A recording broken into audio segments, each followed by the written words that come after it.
Le fait de faire pharmacie, c'est vraiment ma maman qui m'a mis la puce à l'oreille parce que j'hésitais entre médecine et pharma. Et en fait, j'avais envie d'avoir ma propre entreprise. J'avais envie d'un métier riche en contact humain. Moi, je travaillais en pharmacie, donc j'ai travaillé 5 ans en tant qu'étudiante, tu vois, de la 2e année jusqu'à la 6e. Et puis après, 4-5 ans en tant qu'assistante, une fois diplômée, le temps de trouver la pharmacie que je voulais acheter. Voilà, exactement. Vraiment, on était toutes les deux convaincues qu'il manquait une marque entre la dermatologie et la cosmétologie. Tu vois, une marque qui aurait vraiment toute la sécurité, la tolérance de la dermato avec le plaisir de la cosmétologie.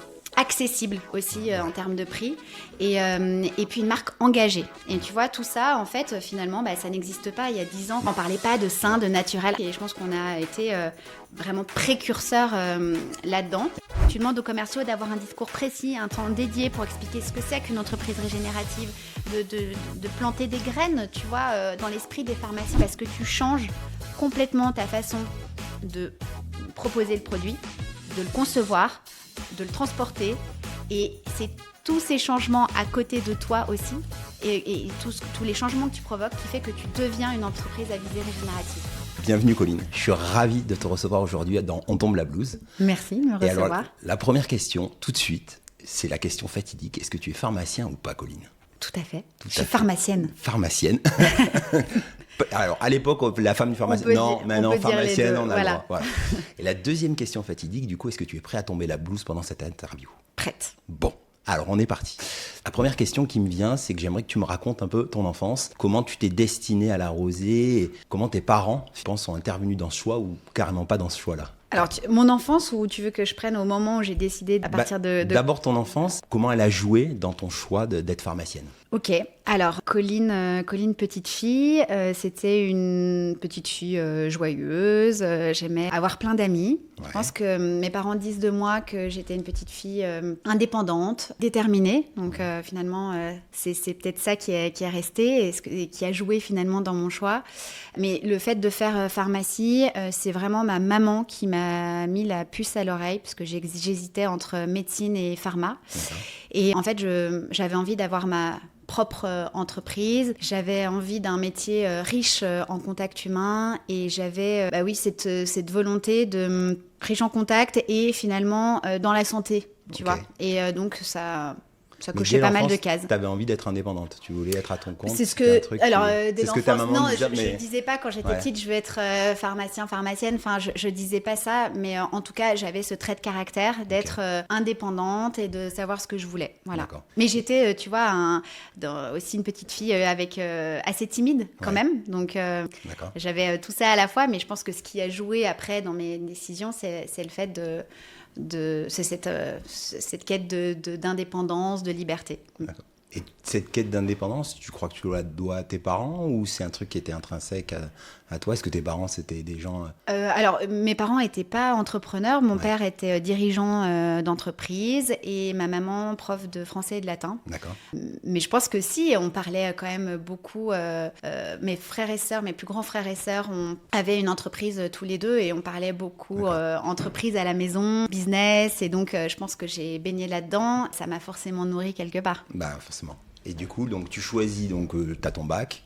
Tu es à Lyon déjà ou pas ? Parce que le bac, oui, à Lyon. Bac à Lyon. Et là, tu te dis, bon, pharma. Et je crois que tu rates la première année. On a ça en commun. Moi aussi, je l'ai raté la première. Voilà, donc toi aussi, tu as été carré. Voilà, exactement. Et du coup, tu fais une rencontre qui va changer ta vie, je pense. Bah oui. C'est ça ? Donc, Mao, évidemment. Bah oui, on s'est rencontrés sur les bancs de la fac et on est devenus très, très proches très vite. Et puis, on s'est comme ça jamais quittés. Donc, Mao, elle a fait pharma ensuite en Belgique. Ouais.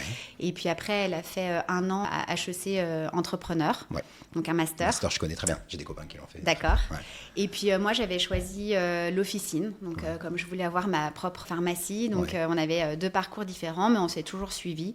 Et finalement, c'est HEC qui nous a réunis pour la rosée. Ouais, c'était un projet, c'est ça, j'ai lu ça, Mao. Eh bien, Mao, oui.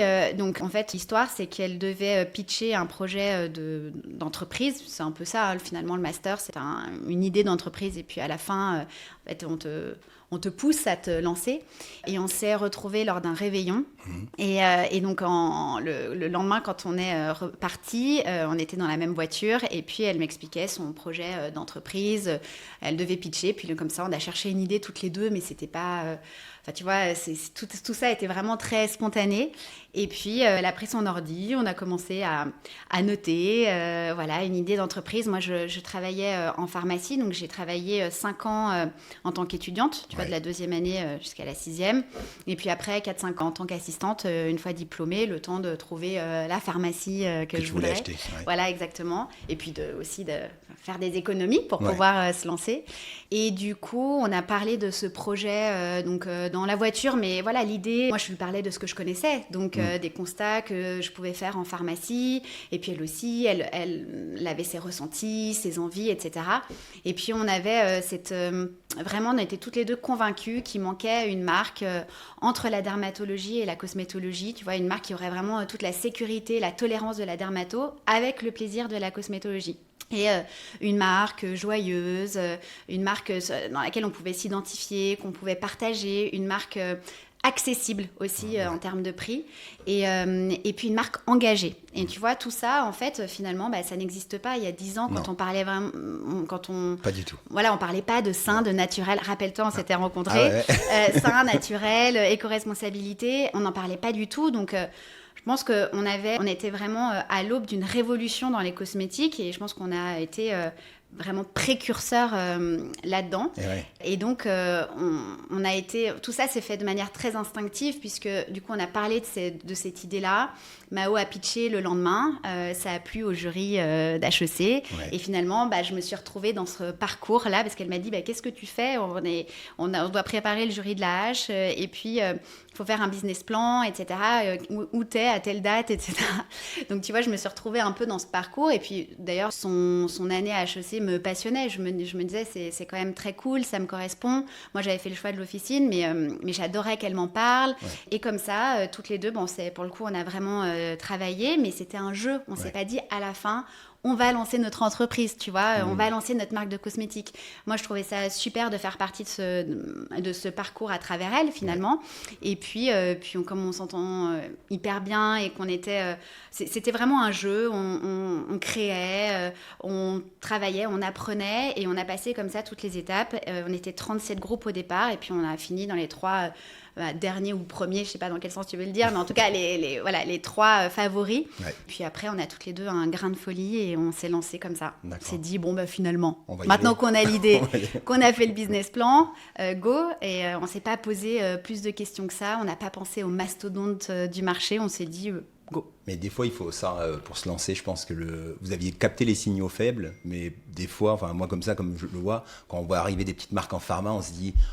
elles savent pas ce qui les attend, parce qu'elles n'ont pas pensé au réseau distrib, elles ont pensé à pas grand chose, mais des fois il faut y aller, quoi. Des fois il faut... Alors il y a ça, mais je pense qu'on connaissait quand même parfaitement le marché, secteur, tu vois, ça c'est sûr. On connaissait les codes de la pharmacie, et d'ailleurs c'était une évidence, on se lançait en pharmacie, tu vois. On est pharmaciens, pharmaciennes, toutes les deux, et du coup ce canal de distribution, c'était une évidence, et tu verras, je t'en parlerai, je pense. Ouais, je pense aussi. On s'est jamais trahi là-dessus, et voilà, on l'a suivi jusqu'à aujourd'hui. Je pense que vous n'êtes jamais trahi sur pas grand-chose. Si on peut définir, on en parlera après, mais a priori... Et donc du coup, signaux faibles, l'association avec Mao, donc du coup, le démarrage, donc vous dites on se lance. Je crois qu'il y a une petite anecdote sur les crèmes du marché. C'est à quel moment ça exactement ? Tu peux me la raconter ? Oui, c'était dans cette année à HEC, donc on n'avait pas de nom. Et quand on était dans cette fameuse voiture, on rentrait de Bretagne pour l'anecdote, donc on avait beaucoup de routes. Et on cherchait un nom pour qu'elle puisse pitcher le lendemain. Et du coup, on a vu, en fait, l'idée première, c'était de mettre des fruits et des légumes, de faire des crèmes de saison, tu vois, selon les 4 saisons, et de mettre des fruits et des légumes. Et puis, on a vu un camion de fruits et légumes passer. Et on s'est dit, mais sinon, on pourrait l'appeler les crèmes du marché. Et voilà, il fallait bien un nom pour commencer, et ça s'appelait les crèmes du marché. On savait qu'on allait faire évoluer ce nom, mais jusqu'au bon brainstorming où on a trouvé la rosée. Mais ça s'est appelé les crèmes du marché tout le long du parcours HEC. Et le nom de la rosée ? Le nom de la Comment vous rosée, êtes arrivé? eh bien, on a fait de nombreux brainstorming et ce qui ressortait toujours, c'était un nom avec un article, donc là. Et quand on a trouvé la rosée, on était dans la cuisine de la maman de Mao et on brainstormait toutes les trois. Et en fait, on cherchait des noms qui commencent par là. On aimait beaucoup. J'ai plus en tête la liste qu'on avait. Mais bon, bref, on a fini par tomber dans une définition d'un autre mot qui était la manne. Dans cette définition-là, il y avait la rosée et on s'est arrêté dessus. Ouais. Et c'était une évidence parce que la rosée, ça représente l'hydratation, la transparence de la goutte d'eau, la fraîcheur. Ouais. Donc c'était vraiment tout ce qu'on voulait pour notre marque. Ouais. Alors, tu m'as parlé et c'était pas pris. Et non, et ça c'est important. Et ça, c'est incroyable. Ça, c'est incroyable. Tu me parles de la cuisine, mais je crois que dans le lancement aussi, il y a aussi le salon de la maman de Mao qui a servi, je crois, une soirée de lancement, il me semble, avec des pharmaciens. Oui. Ouais. En fait, du coup, on s'est lancé à Lyon, puisqu'on était toutes les deux lyonnaises.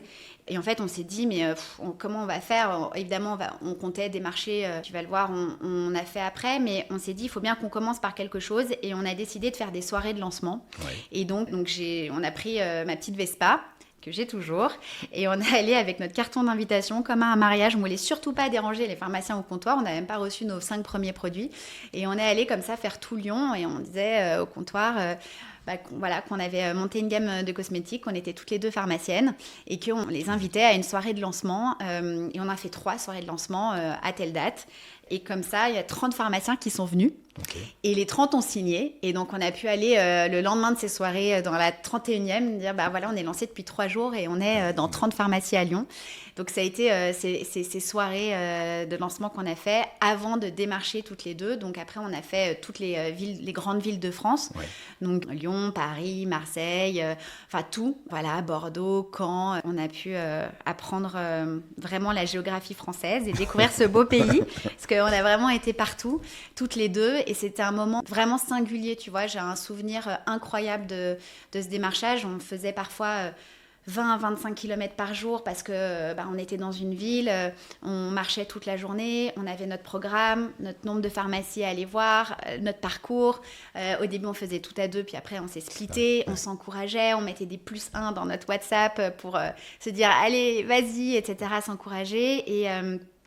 Et comme ça, on a fait vraiment toute la France. On est allé de Blablacar en Blablacar, de Drivey en Drivey, de Airbnb en Airbnb. Enfin, voilà, on prenait tous les moyens les moins coûteux pour pouvoir aller dans toute la France et convaincre. Et comme ça, on a convaincu 250 pharmacies. Donc là, c'était vraiment beaucoup de jobs et c'était être sur le terrain tout le temps. Et le soir, on construisait notre marque, on pensait aux nouveaux produits. Il y a ce démarrage qui est tellement différent de beaucoup de marques. Le fait que vous ayez tourné dans les pharmacies, je pense que ça a créé un lien affectif hyper fort, direct avec les pharmaciens. Elles sont pharmaciennes, mais en plus, elles y vont, quoi. Elles n'ont pas peur, elles rentrent dans les pharmacies. Et après, il y a le deuxième truc, et ça, je ne le savais pas, c'est les soirées de lancement. Je pense que ça, c'était aussi très, très fort parce que tout de suite, tu crées un moment. En fait, tout de suite, c'est pas bonjour, je suis commercial, je viens de vendre mes produits. Non, c'est je t'invite chez moi et je vais te parler d'un truc. Et donc, du coup, tu as déjà 30 ambassadeurs. À J2, tu as 30 ambassadeurs pour toi, quoi. Et ça, je trouve ça assez fou. Oui, franchement, tu vois, évidemment qu'on ne regrette rien de tout ce qu'on a fait. Mais au-delà de ça, il y a peu d'entrepreneurs, qui vont sur le terrain comme ça pendant aussi longtemps, parce que ça n'a pas duré qu'un an. Parce qu'après, tu as ta première commerciale, mais au début, elle est à Paris. Faut continuer à suivre toutes les autres pharmacies, etc. Donc, on a fait beaucoup de terrain. Mais moi, j'en garde un souvenir incroyable. Et tu vois, dernièrement, je me suis dit, j'ai envie d'y retourner parce que l'ascension de la rosée, la structuration, tous les défis que tu as au quotidien font que tu n'as pas le temps. Enfin, ça a été vraiment chronométré. Mais là, tu vois, je réentame une tournée à partir du 12 novembre parce que j'avais envie de retrouver justement ces sensations d'entendre les pharmaciens, les équipes officinales, de renouer avec le terrain, puisque ça fait quelques temps, ça fait peut-être 1 an et demi, 2 ans que j'en ai pas fait et ça me manque beaucoup. Ouais, et puis je pense que pour bien piloter une boîte, même si elle est énorme, aller sur le terrain, c'est essentiel. Je pense à un gros laboratoire, très gros laboratoire mondial, où ils font déplacer leur directeur général Europe une fois et quand c'est le cas, en fait, il y a les équipes qui travaillent 2 mois avant pour préparer ta pharmacie pour qu'elle soit parfaite. Et en fait, du coup, ça, c'est c'est tout ce qu'il ne faut pas faire parce qu'en fait, la personne ne va pas voir réellement le terrain. Oui, elle va non. voir un pharmacien qui est préparé, qui est censé lui dire ce qu'il veut entendre, avec des linéaires qui sont... Et je trouve que, il faut, quand tu es chef d'entreprise, peu importe la taille de ta boîte, alors si c'est une PME, c'est facile d'y aller sur le terrain. Mais dès que ça grossit, il faut y retourner. Enfin, moi, je trouve ça super. Voilà, et puis même de tourner avec les équipes et tout, c'est génial pour les comprendre, voir comment ça a évolué. Bien sûr que nous, le codir tourne, les directeurs tournent, et voilà. Mais moi, c'est vraiment voir le ressenti, et c'est ce que je disais justement aux personnes que je verrai le 12 novembre, les commerciales, c'est des filles, pour ça je dis les commerciales. Déjà, j'ai envie qu'elles aient envie que je vienne. Ouais. Ça, c'est pas une obligation. Non. Si c'est pour pas dormir pendant une semaine, ça sert à rien, tu vois, c'est ce que je leur disais. Et du coup, c'est que j'attends pas la perfection du rendez-vous. Moi, j'attends vraiment le frisson, tu vois, le truc de la sincérité. La sincérité. Et donc, et j'y vais vraiment sans attente, juste, voilà, voir ce qui se passe et créer du lien. C'est tout ce que j'attends. Et du coup, j'attends un truc ici. Sur quelle région tu vas rester ici, ou tu vas à Lyon, ou tu comptes aller visiter des pharmacies? Non, là, ce qui est prévu, c'est Lille, tu vois. Parfait. Et alors, après, je ferai le tour. Je ne vais pas rester qu'à Lille, oui. Mais là, le premier tour, après, Bordeaux, et puis pas forcément que des grandes villes, tu vois. Donc, voilà, en fonction des agendas, de la facilité avec les trains, etc. Et voilà, juste aller voir des pharmaciens. Et alors, du coup, on va revenir à Mao. Donc, vous montez la boîte et vous répartissez les rôles, je pense, assez rapidement. Vous avez des qualités, vous faites toutes les deux, ou au bout de 3-4 ans, on se rend compte que finalement, toi, tu vas être plus, je pense, management et elle plutôt produit. Oui, alors au tout début, effectivement, on faisait toutes les deux. Mais ça, c'était vraiment la première année. Puis, de toute façon, on était vraiment terrain, démarcher, convaincre, suivre, tu vois. Donc, voilà. D'ailleurs, on n'a pas du tout, je crois, la première année, on avait à peine un compte Instagram où on postait, je pense, une fois toutes les 15 jours. Enfin, tu vois, c'était vraiment pas notre priorité. C'était vraiment de convaincre et puis de penser à l'après, aux produits d'après, le développement. Et donc, on s'est réparti les rôles de manière très instinctive, là aussi, sans se dire tu veux faire quoi, toi. Ça s'est fait vraiment naturellement. Et donc, Mao, elle était sur le développement produit et le discours de marque, tu vois. Elle était plus marketing, dev produit. Et moi, finalement, sur la partie plus commerciale, gestion. Et Romain, qui est mon mari, était là aussi depuis le début dans l'ombre. Et tu vois, il nous aidait à structurer. Donc, il a été aussi une pièce essentielle au puzzle, quoi. Et aujourd'hui, Mao, elle a quitté l'opérationnel de La Rosée. Et je partage la direction générale avec Romain. Voilà. Et Romain, lui, formation en commerce à la base? Non, il faisait de l'audit financier. Ah oui. Voilà. C'est bien pour structurer. Voilà, exactement. Et du coup, donc, parlons de Romain. Comment ça se passe du coup dans le travail avec Romain au quotidien? Travailler en mari-femme, c'est pas toujours évident. Ah non, c'est un challenge. Écoute, je pense que vu l'aventure, en 10 ans, on a connu une ascension très rapide. Passé de 0 à 170 personnes, 180 aujourd'hui. Donc, ça a été extrêmement rapide, extrêmement fatigant, c'est comme un rouleau compresseur qui te passe dessus. Donc, le fait qu'on soit tous les deux, je pense que c'est une vraie force parce que ça permet de comprendre ce que vit l'autre. Je ne sais pas si aujourd'hui, j'aurais pu continuer pendant 10 ans si mon mari n'était pas dedans, tu vois. Peut-être que j'aurais fait le même choix que Mao, j'en sais rien. Et là, en fait, forcément, on peut que se comprendre. Et puis on est très différents. Lui, il est plutôt analytique. Moi, je suis plutôt une fonceuse. Donc, je pense qu'on se complète. Après, le fait de travailler en couple, je peux pas te dire, mais oui, on se dispute jamais. On est tout le temps d'accord. C'est pas du tout vrai. C'est un ajustement permanent. C'est aussi savoir être complètement schizo en rentrant chez soi, de se dire que si on n'était pas d'accord la journée, si on a eu des moments plus compliqués, moi, en tout cas, personnellement, je peux plus en parler le soir. Enfin, je peux même pas parler de La Rosée le soir. À vrai dire, je travaille tous les soirs, mais quand mes enfants sont couchés, mais je peux pas verbaliser quelque chose, tu vois, j'en ai mon compte. Donc c'est vraiment trouver, mettre de l'eau dans son vin et trouver s'ajuster en permanence. Et puis arriver à faire la part des choses et du coup, retrouver ses enfants, sa famille, refaire famille, en fait, sans penser à ce qui a pu se passer dans la journée, etc. Donc, je te répondrais que c'est une vraie force pour aller si vite et traverser ce qu'on a traversé ensemble. Et en même temps, je pense que tout le monde ne peut pas le faire parce que c'est quand même une vraie difficulté aussi personnelle. Après, je pense sur l'équilibre vie pro, vie perso, qui est quasiment impossible à obtenir. Quand le fait que vous soyez tous les deux dans le même truc, ça permet aussi de se dire, les enfants et tout, ce coup-ci, il faut que tu te libères parce que j'ai cet impératif.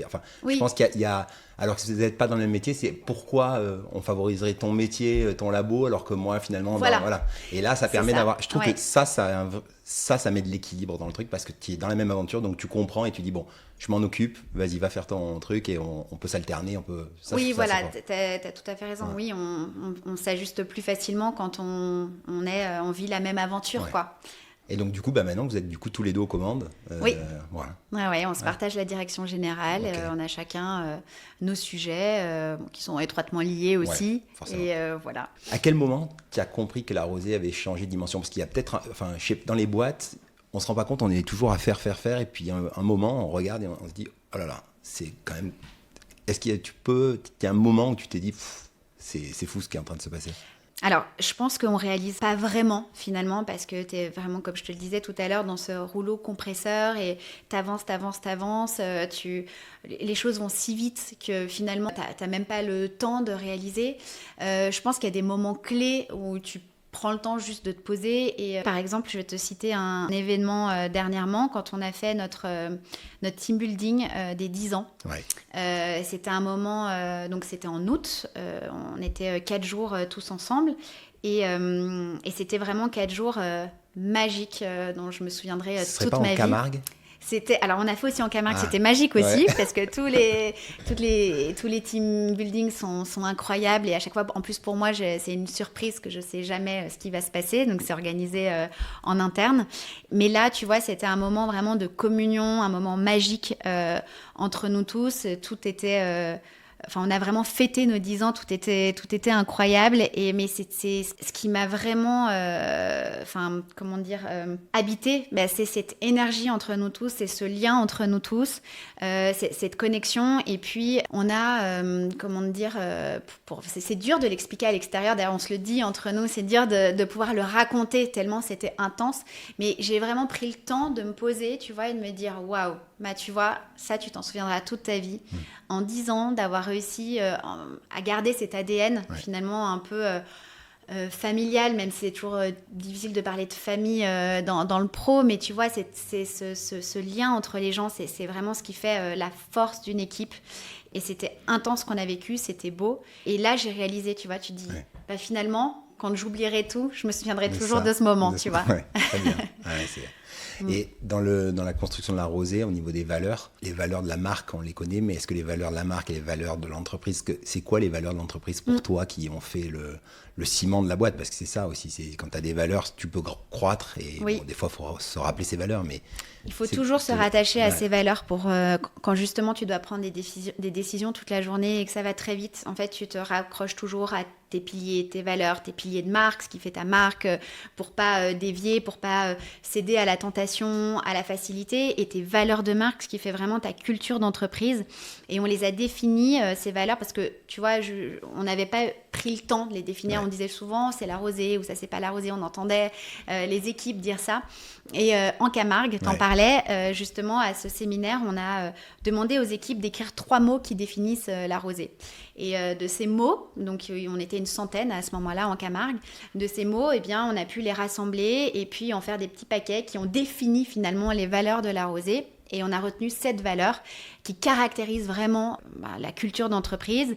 Ces valeurs, c'est la solidarité. Et en fait, ça se retrouve dans le produit, ça se retrouve dans notre quotidien et ça se retrouve aussi dans ta manière d'embaucher, dans ta manière de manager tes équipes. Donc, il y a la solidarité, l'authenticité, l'audace, l'optimisme, la conscience et le lien. Et l'exigence aussi. L'exigence, il faut la rajouter. Exactement, les 7, je cherchais. Voilà. Le dernier.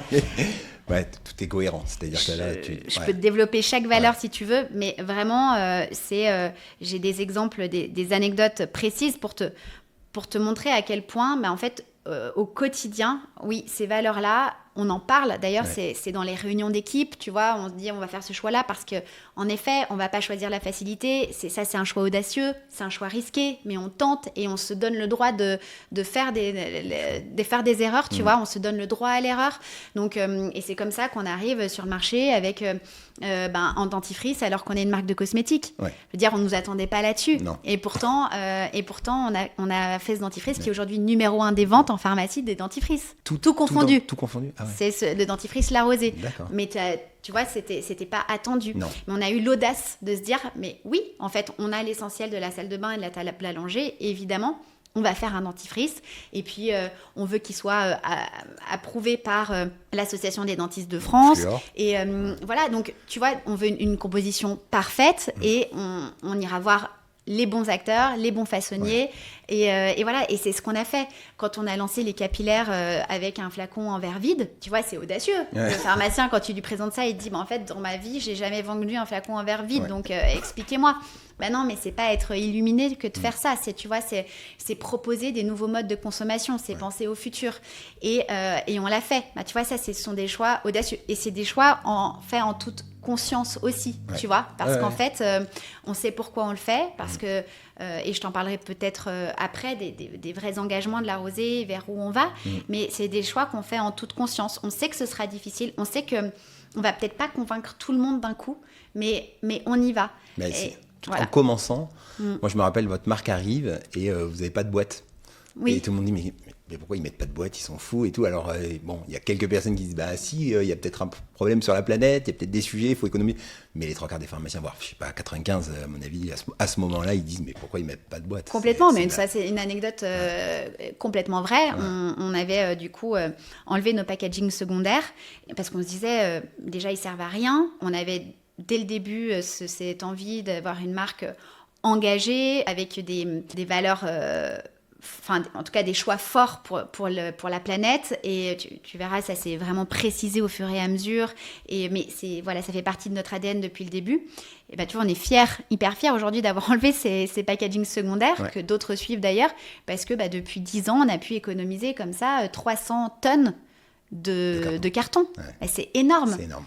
Et on a été précurseurs. Voilà, on a enlevé ces boîtes. Et même si des pharmaciens, effectivement, nous ont fait douter, parce qu'ils nous disaient, mais non, mais c'est pas possible, mettez des boîtes, finissez vos produits, on va pas mettre ça sur les étagères.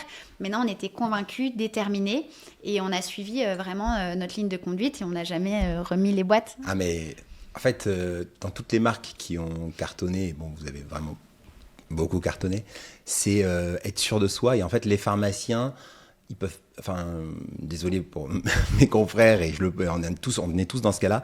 Quand tu es toute la journée dans ton officine, tu peux dire à une marque, ça, aujourd'hui, ça marche pas. Mais tu peux pas dire ça marchera pas, parce qu'en fait, tant que ça n'existe pas, tu peux pas savoir. Et je trouve que il y a plein de marques qui finalement ont fait des paris, et quand elles font des paris, souvent c'est quand ils sont les premiers, et c'est pas un pari d'opportunité, c'est une vraie conviction, c'est un vrai truc. Et au bout d'un moment, ça fait changer le marché. Aujourd'hui, effectivement, les suremballages, ils sont tous à les enlever, à essayer de faire du recyclage. Et je te donne un autre exemple. Quand on a lancé notre stick lèvres rechargeable, on a été les premiers à proposer un stick lèvres rechargeable en pharmacie. Mais c'est vrai que les pharmaciens me disaient, oulala, mais attends, mais cette recharge, mais qu'est-ce que je vais en faire? En plus, pour gagner combien sur un stick lèvres, pour le consommateur, c'est ridicule. Mais voilà, mais c'est notre rôle aussi, c'est notre responsabilité en tant qu'entreprise, tu vois, de faire évoluer les modes de consommation, les mentalités. Et donc, en fait, peu importe, on y va. Et c'est ça le propre d'un entrepreneur, c'est de savoir finalement de réfléchir à ce qui va être et ce qui ne se fera plus, tu vois. Et donc de proposer et de convaincre. Et donc, nous, on passe notre temps à convaincre parce qu'en plus, en étant une entreprise un peu disruptive, on fait pas comme les autres. Et du coup, on a tendance à être toujours dans le combat une entreprise engagée, c'est de toute façon une entreprise combative. Mais il faut convaincre en permanence. On choisit jamais la facilité.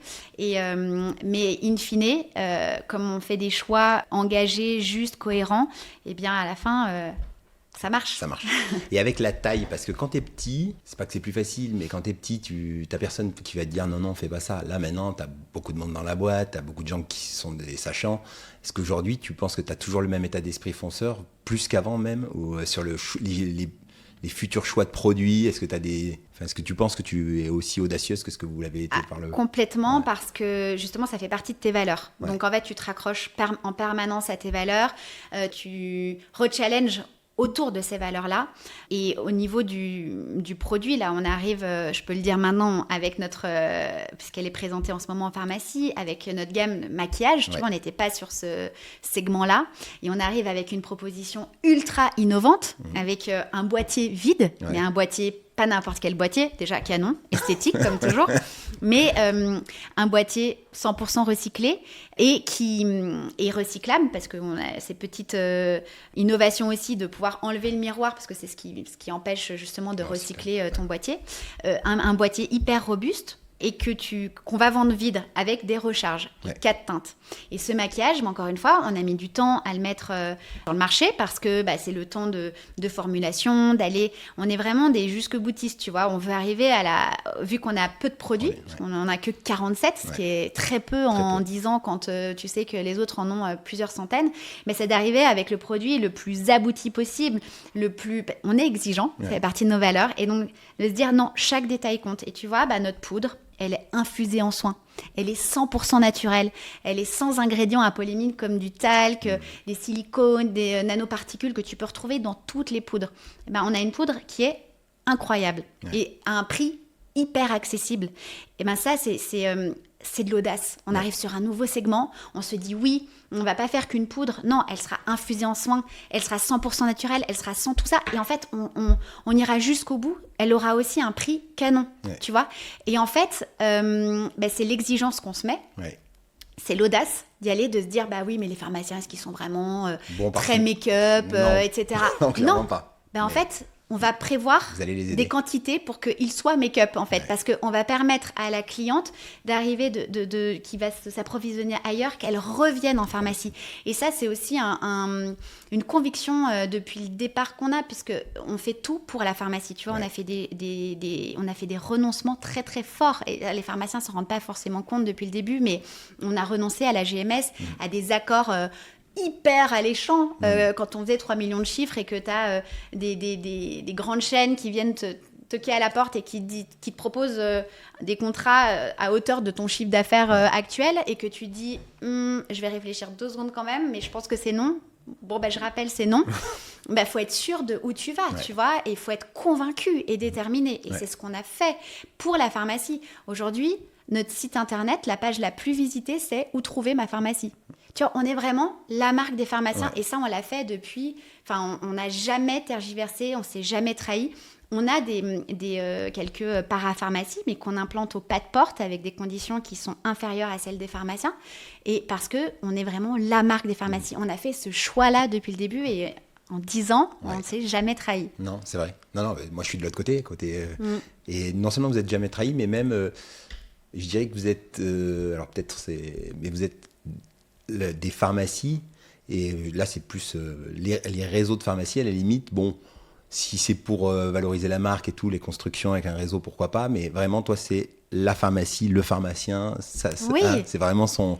Parce que tu vois, il y a d'autres marques qui vont te dire, on ne sortira pas de la pharmacie, mais je trouve que vous avez dans votre politique commerciale ou la façon de fonctionner, vous favorisez une très grosse pharmacie de 1000 mètres carrés ou une pharmacie de 50 mètres carrés, vous essayez de les traiter de manière équivalente, quoi. Il y a quand même un truc où ils ne se retrouvent pas à pas pouvoir vendre vos produits parce que... Ça me fait plaisir que tu le dises et que tu... Je le reconnais, c'est vrai que... Oui, parce qu'en fait, c'était le choix de départ. Quand tu nous demandais au tout début, Colline et Mao, c'est quoi votre ambition ?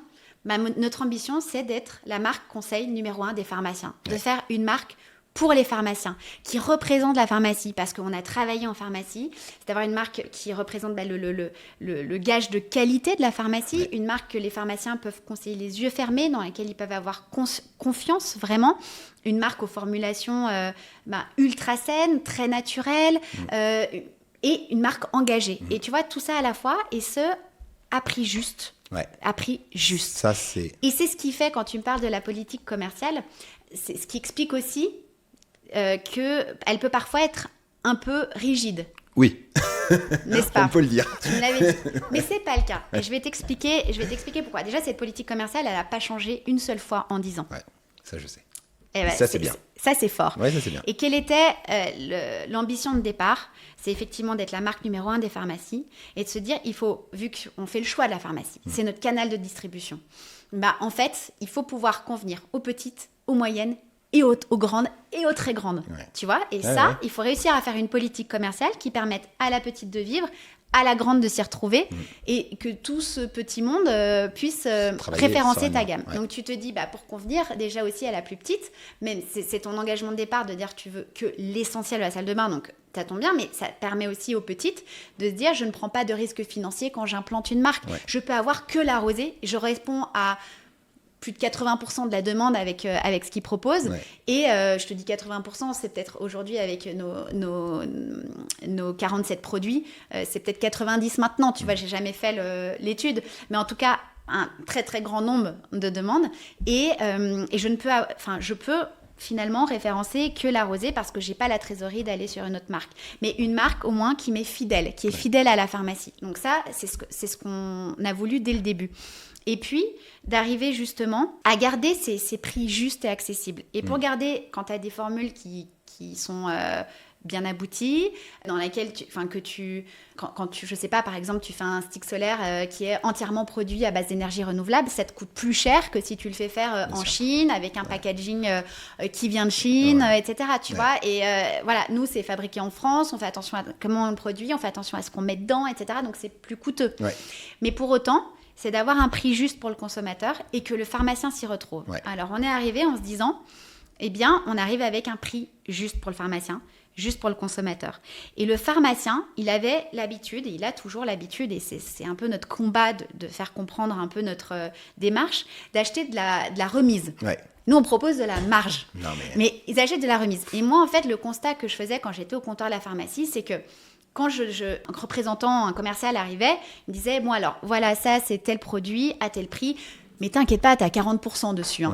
Ouais. Et du coup, 40% de quoi du coup, quel est le prix de ce produit si en fait, je t'ai même pas encore ouvert la bouche et j'ai déjà 40%, c'est quoi le prix? Et c'était quelque chose, dans l'authenticité, puisque tu vois, on se rapproche toujours aux valeurs, l'authenticité, c'est d'arriver avec justement ton prix juste et de pas tricher. Et donc, effectivement, on a accordé très peu de remises parce qu'on arrive avec un prix juste. Ouais. Prix, je tiens à le souligner quand même ici, en 10 ans, on n'a pas augmenté nos tarifs. 10 ans. Du tout. Ah oui. Parce que quand on a dû augmenter... Je pensais une ou deux fois quand même. Mais non, quand on a augmenté à la marge certains produits, on en a baissé d'autres. D'accord. Pourquoi est-ce qu'on a fait ça? Parce qu'on ne voulait surtout pas que le pharmacien perde des clients qui, en fait, n'avaient plus le pouvoir d'achat d'acheter en pharmacie. Ouais. Donc, on voulait vraiment rester cette entreprise, cette marque très accessible. Et tu vois, garder le client chez le pharmacien. Ouais. Donc, on a rogné sur nos marges, on a fait d'autres choix. On a dû, à un moment donné, arrêter notre carte de fidélité. Tu vois, juste, en fait, ce que tu ne trouves pas, tu as fait des arbitrages. Ce que tu ne peux pas prendre d'un côté, tu le reprends de l'autre. Voilà, mais ce que tu veux, en tout cas, c'est ne pas trahir le conso et permettre au pharmacien, justement, de le garder chez lui.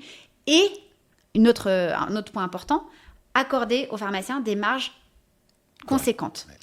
Et c'est pas moi qui le dis, c'est bon nombre de pharmaciens et de groupements nous disent très régulièrement, vous êtes la marque sur laquelle on a la meilleure rentabilité linéaire. Ouais. Et waouh, on se dit, non seulement il n'y a pas de prise de risque financier. En dermocosmétique. Ouais. Attends, mais c'est hyper fort. Ah oui. Tu vois moi, je vais te partager une anecdote de notre côté. C'était avant qu'on ait des accords et qui sont des trucs très cadrés et tout. Nous, on disait à nos pharmaciens, référencer la rosée, et ils disaient mais il n'y a pas d'accord, c'est pas grave, référencer la rosée, c'est important parce que ça a une croissance folle, vous margez bien, donc qu'on ait un accord, ça sera un bonus si on a quelque chose où on pourra peut-être mettre des moyens moteurs, des choses comme ça, mais quoi qu'il arrive, vous devez les référencer, parce qu'aujourd'hui, parce que vous n'allez pas avoir les 2 points de RFA, les trucs, les machins, on s'en fout. Regarde à la fin ce qui te reste. À la fin, ce qui te reste, tu as la meilleure marge. Ben voilà. Et en fait, c'est ce qu'on a toujours travaillé. Ouais. Et effectivement, du coup, on a dû limiter nos accords. Parce que, en fait, pour maintenir justement ces marges aux pharmaciens et nous, finalement, notre business, puisqu'on a revu notre business model, on fait franchement très différemment de nos concurrents. Complètement. Et donc, du coup, ça ne nous laisse pas une marge de manœuvre énorme pour donner au groupement. Donc, effectivement, tu casses les codes parce qu'en fait, tu dis au pharmacien, mais non, il n'y a pas de remise, t'inquiète, regarde ta marge. Et tu dis au groupement, je ne vais pas pouvoir donner 30% de RFA comme tous les autres. En fait, déjà, c'est pas dans nos valeurs parce qu'effectivement, je serais pas authentique dans ma manière de faire. Et ensuite, par contre, même si je te donne un point ou deux, c'est le max que je peux faire, mais tu verras, en fait, c'est ce qui valorise notre partenariat parce que, en fait, on crée quelque chose ensemble. Et donc, quand on s'est rencontrés, je sais que tu me l'avais dit, tu étais rigide, mais en fait, je pense que ma volonté, c'était d'être cohérente et d'être juste. Moi, tu vois, c'est exactement ce que je me suis dit. Et quand je t'ai rencontré, je me suis dit, elle sait ce qu'elle veut. Donc, en fait, il n'y a pas de négo. On est là, on se rencontre, mais en fait, on n'est pas dans une négociation. Il faut laisser tomber. C'est pas un terme négociation. Par contre, maintenant que j'ai compris ce qu'elle voulait, maintenant, je vais lui prouver qu'avec notre réseau, on est capable d'apporter de la surcroissance, d'amener de la rapidité dans le déploiement et tout. Et là, ça marchera. Mais si par contre, je suis dans une posture qui, pour moi, de toute façon, c'est une posture rétrograde de se dire fournisseur, groupement, c'est négo. Enfin, des fois, moi, d'ailleurs, c'est pour ça que j'en fais plus, parce que c'est pas le genre de truc qui me. Mais je trouvais que tout de suite, j'ai compris qu'il n'y aurait pas de marge de négo et ce qui est bien, c'est que là, maintenant, je comprends que c'est avec le modèle que vous étiez imposé, que du coup, ça vous a empêché de faire cette connerie. De mettre le doigt dans un truc où il y a des marques qui peuvent surperformer mais qui donnent trop. Du coup, il y a des dissonances entre les pharmacies et tout. Et à la fin, ils détruisent la marque. Ils détruisent la marque. C'est tout. Et puis, c'est juste que tu ne peux pas proposer ces prix justes et accessibles. En fait, du coup, et si tu veux une cohérence dans tes filiales à l'export, si tu veux une cohérence partout, si tu veux éviter le marché gris, en fait, ça te demande juste d'être authentique depuis le départ. Et je pense que c'est ce qu'on fait. Alors oui, on a des accords groupants, mais avec des partenariats qu'on veut forts. Ça veut dire quoi ? Ça veut dire, en fait, on demande aussi, quelque part, au groupement, nous, on fait le choix de la pharmacie, donc on renonce à la GMS, on renonce à d'autres canaux de distribution. On est vraiment droit dans nos bottes. On demande au groupement de aussi choisir. Parce que nous aussi, on a besoin de soutien pour pouvoir rester en pharmacie. Et on valorise ces partenariats quand il y a un vrai choix, quand il y a un vrai renoncement aussi quelque part de leur part, parce que nous on n'est pas dans la course au BRI vu qu'on est au prix juste toute l'année, on n'est pas dans la course à la promo à tout va parce que c'est pas dans nos valeurs, on n'est pas dans la surconso. Nous tout ce qu'on veut c'est pas qu'un client il achète trop, ce qu'il n'utilisera pas, on veut qu'il soit de plus en plus nombreux à utiliser la rosée. Tu vois, donc la démarche elle est différente. Et finalement, d'avoir été peut-être quelque part un peu intransigeant depuis le début, mais c'était pas pour pas donner. D'ailleurs, parce que je pense que finalement, c'est les groupements qui le disent, on donne plus. Voilà. Ce qui est important, c'est que tu te donnes. À la fin, c'est ce que gagne le pharmacien. Et donc, du coup, c'est ce qu'on donne, c'est la rentabilité linéaire, c'est le fait que le pharmacien, il a des produits, il en a peu. Avec la rosée, c'est 47 produits seulement. On a fait de choix, on a fait des renoncements. On n'a pas des parfums à gogo. On ne demande pas justement 10 000 € d'implantation. C'est pas du tout ça, la rosée. Ça lui permet d'avoir une marque en laquelle il a confiance, qui soit des très bons produits et qu'il puisse conseiller facilement et sans se perdre, en gagnant de l'argent évidemment. Donc, et là tout le monde s'y retrouve, le conso est content, le pharmacien est content, la rosée continue de croître et de manière durable. Tu vois. Ah non mais c'est sûr. Et il y a un autre truc, c'est les groupements, mais même sur les grosses pharmacies, c'est ce qu'on disait aussi à nos pharmaciens, on leur disait mais vous les retrouverez peut-être dans la grosse pharmacie ou pas, mais ce sera à leurs conditions. Donc au moins, vous avez un truc de... Parce que moi, je suis associé dans plusieurs pharmacies, des très grosses et des plus... Non, et en fait, systématiquement, finalement, on vous a appelé, vous a dit on aimerait réimplanter, oui, ok, mais ça s'est toujours passé comme ça. Ils ne sont pas fait démarcher, il n'y a pas eu de... Non, que ce soit une très grosse, la plus grosse de la ville, ou... ça, c'était il y a quelques années, parce que maintenant, elles l'ont toutes, mais je trouve que même dans l'approche aux pharmacies, vous avez une démarche qui reste... la même. De la plus grosse à la plus petite, elles sont toutes visitées, même la plus petite. Ouais. Et tu vois, souvent, on nous dit, tiens, je change de commercial, etc. Parce qu'en fait, on resectorise en permanence aujourd'hui. Donc, on est dans 11 000 pharmacies, t'imagines ? 11 000, je pensais que c'était à 10 000, mais ça, c'était le mois dernier, donc maintenant, t'as 11 000. Non, mais oui, 10 900 ou 10 800, j'ai pas le chiffre en tête. Mais en fait, tous les jours, il y a 4-5 pharmacies qui continuent à nous appeler pour référencer, et quelles qu'elles soient, évidemment, qu'on référence. Et oui, on est la marque des pharmaciens. Ouais. Et voilà, on veut aussi être leur conseil, et je pense qu'on est, sinon on ne serait pas. Aujourd'hui, on est la 4e marque du marché en pharmacie, en volume, 4e ou 3e, ça dépend. Des études.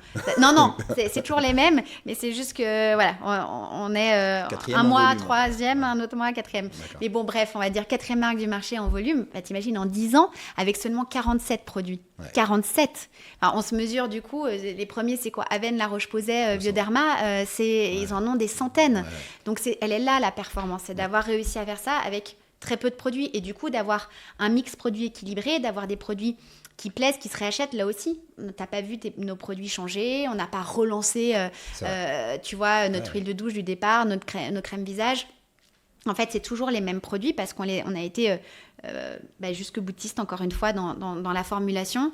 Et voilà, donc on a l'essentiel de la salle de bain, l'essentiel de la table à langer, et ça permet aux pharmaciens d'avoir cette proposition. Ouais. Et la force aussi, c'est que du coup, vous les référencez par 12 souvent, ce qui n'est pas le cas quand il y a 200 produits, tu vas faire du 3. Et là, vu qu'il y a une demande conso parce que le prix est accessible, et du coup, on peut faire de la profondeur parce que les produits vont sortir. Et ça, pour le pharmacien aussi, il y a du conseil, mais je pense aussi que quand même, vous êtes une marque qui a aussi trouvé son public très fortement. Alors ça t'as bien de remarques de pharmacien, toi. Ouais. Ça tourne tout seul. Mais non, en fait, vas-y, conseille-nous. Parce qu'en fait, on a aussi besoin de vous, en fait. C'est ça qui est important, c'est qu'on est partenaire. C'est qu'en fait, vous soyez fiers de conseiller La Rosée, que ça tourne pas tout seul. Si. Alors si, mais ça tourne aussi grâce à vous, et en fait grâce aux équipes, et c'est ce partenariat-là qu'on a depuis le début. Et du coup, on a besoin évidemment des pharmaciens. Tu vois bien, la concurrence, elle est rude. C'est pas comme si on était peu copiés, etc. Franchement. Et puis après, je peux comprendre. Nous, on a toujours fait. Notre mantra, c'est plus faire que de regarder. Donc, c'est vrai que moi, je ne connais pas les sorties des derniers des concurrents. Je ne les connais pas, je ne regarde pas. C'est pas que ça ne m'intéresse pas, c'est juste que je reste dans mon...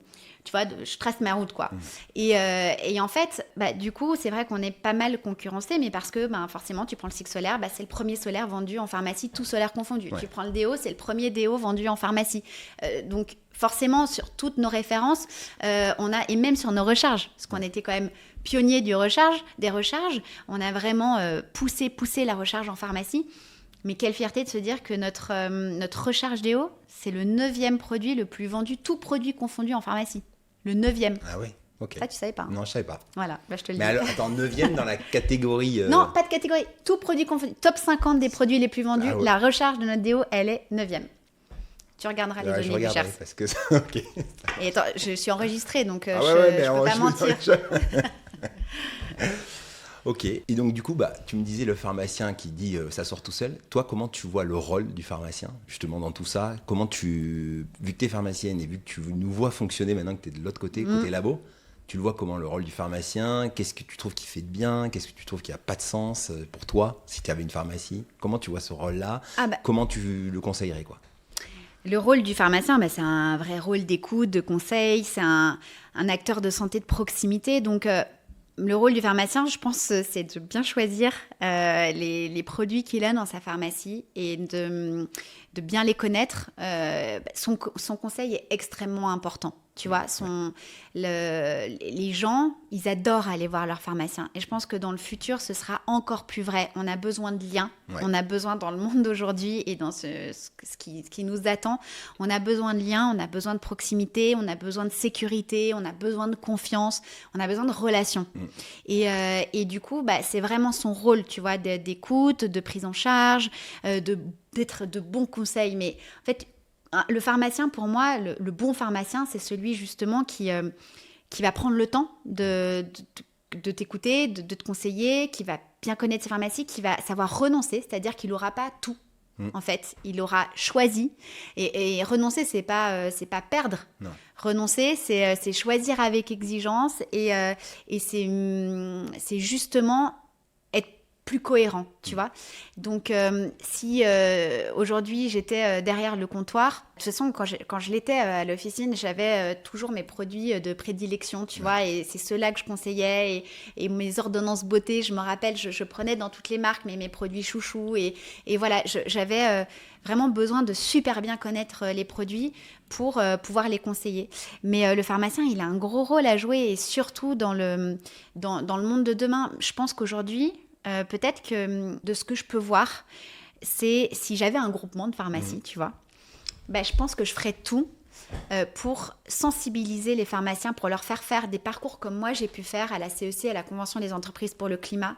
Je leur ferais faire vraiment des parcours de prise de conscience, des parcours transformatifs comme ça, pour préparer le pharmacien à être robuste. Ouais. Tu vois, dans les années à venir. Parce qu'en fait, on croit qu'on sait sur quelle planète on vit et les enjeux. Et oui, on nous bassine avec l'urgence climatique, les dérèglements, etc. Et on pense qu'on sait. Et moi qui ai fait un parcours vraiment à la Convention des entreprises pour le climat, c'est la directrice RSE de la Rosée, Lola, qui m'a poussée à le faire. Mais c'était le meilleur cadeau qu'elle ait pu me faire. Ouais. Je pensais être quelqu'un d'informé. Ouais. Je peux dire que j'ai pris, c'est pas une claque, c'est 2 claques, c'est 3 claques.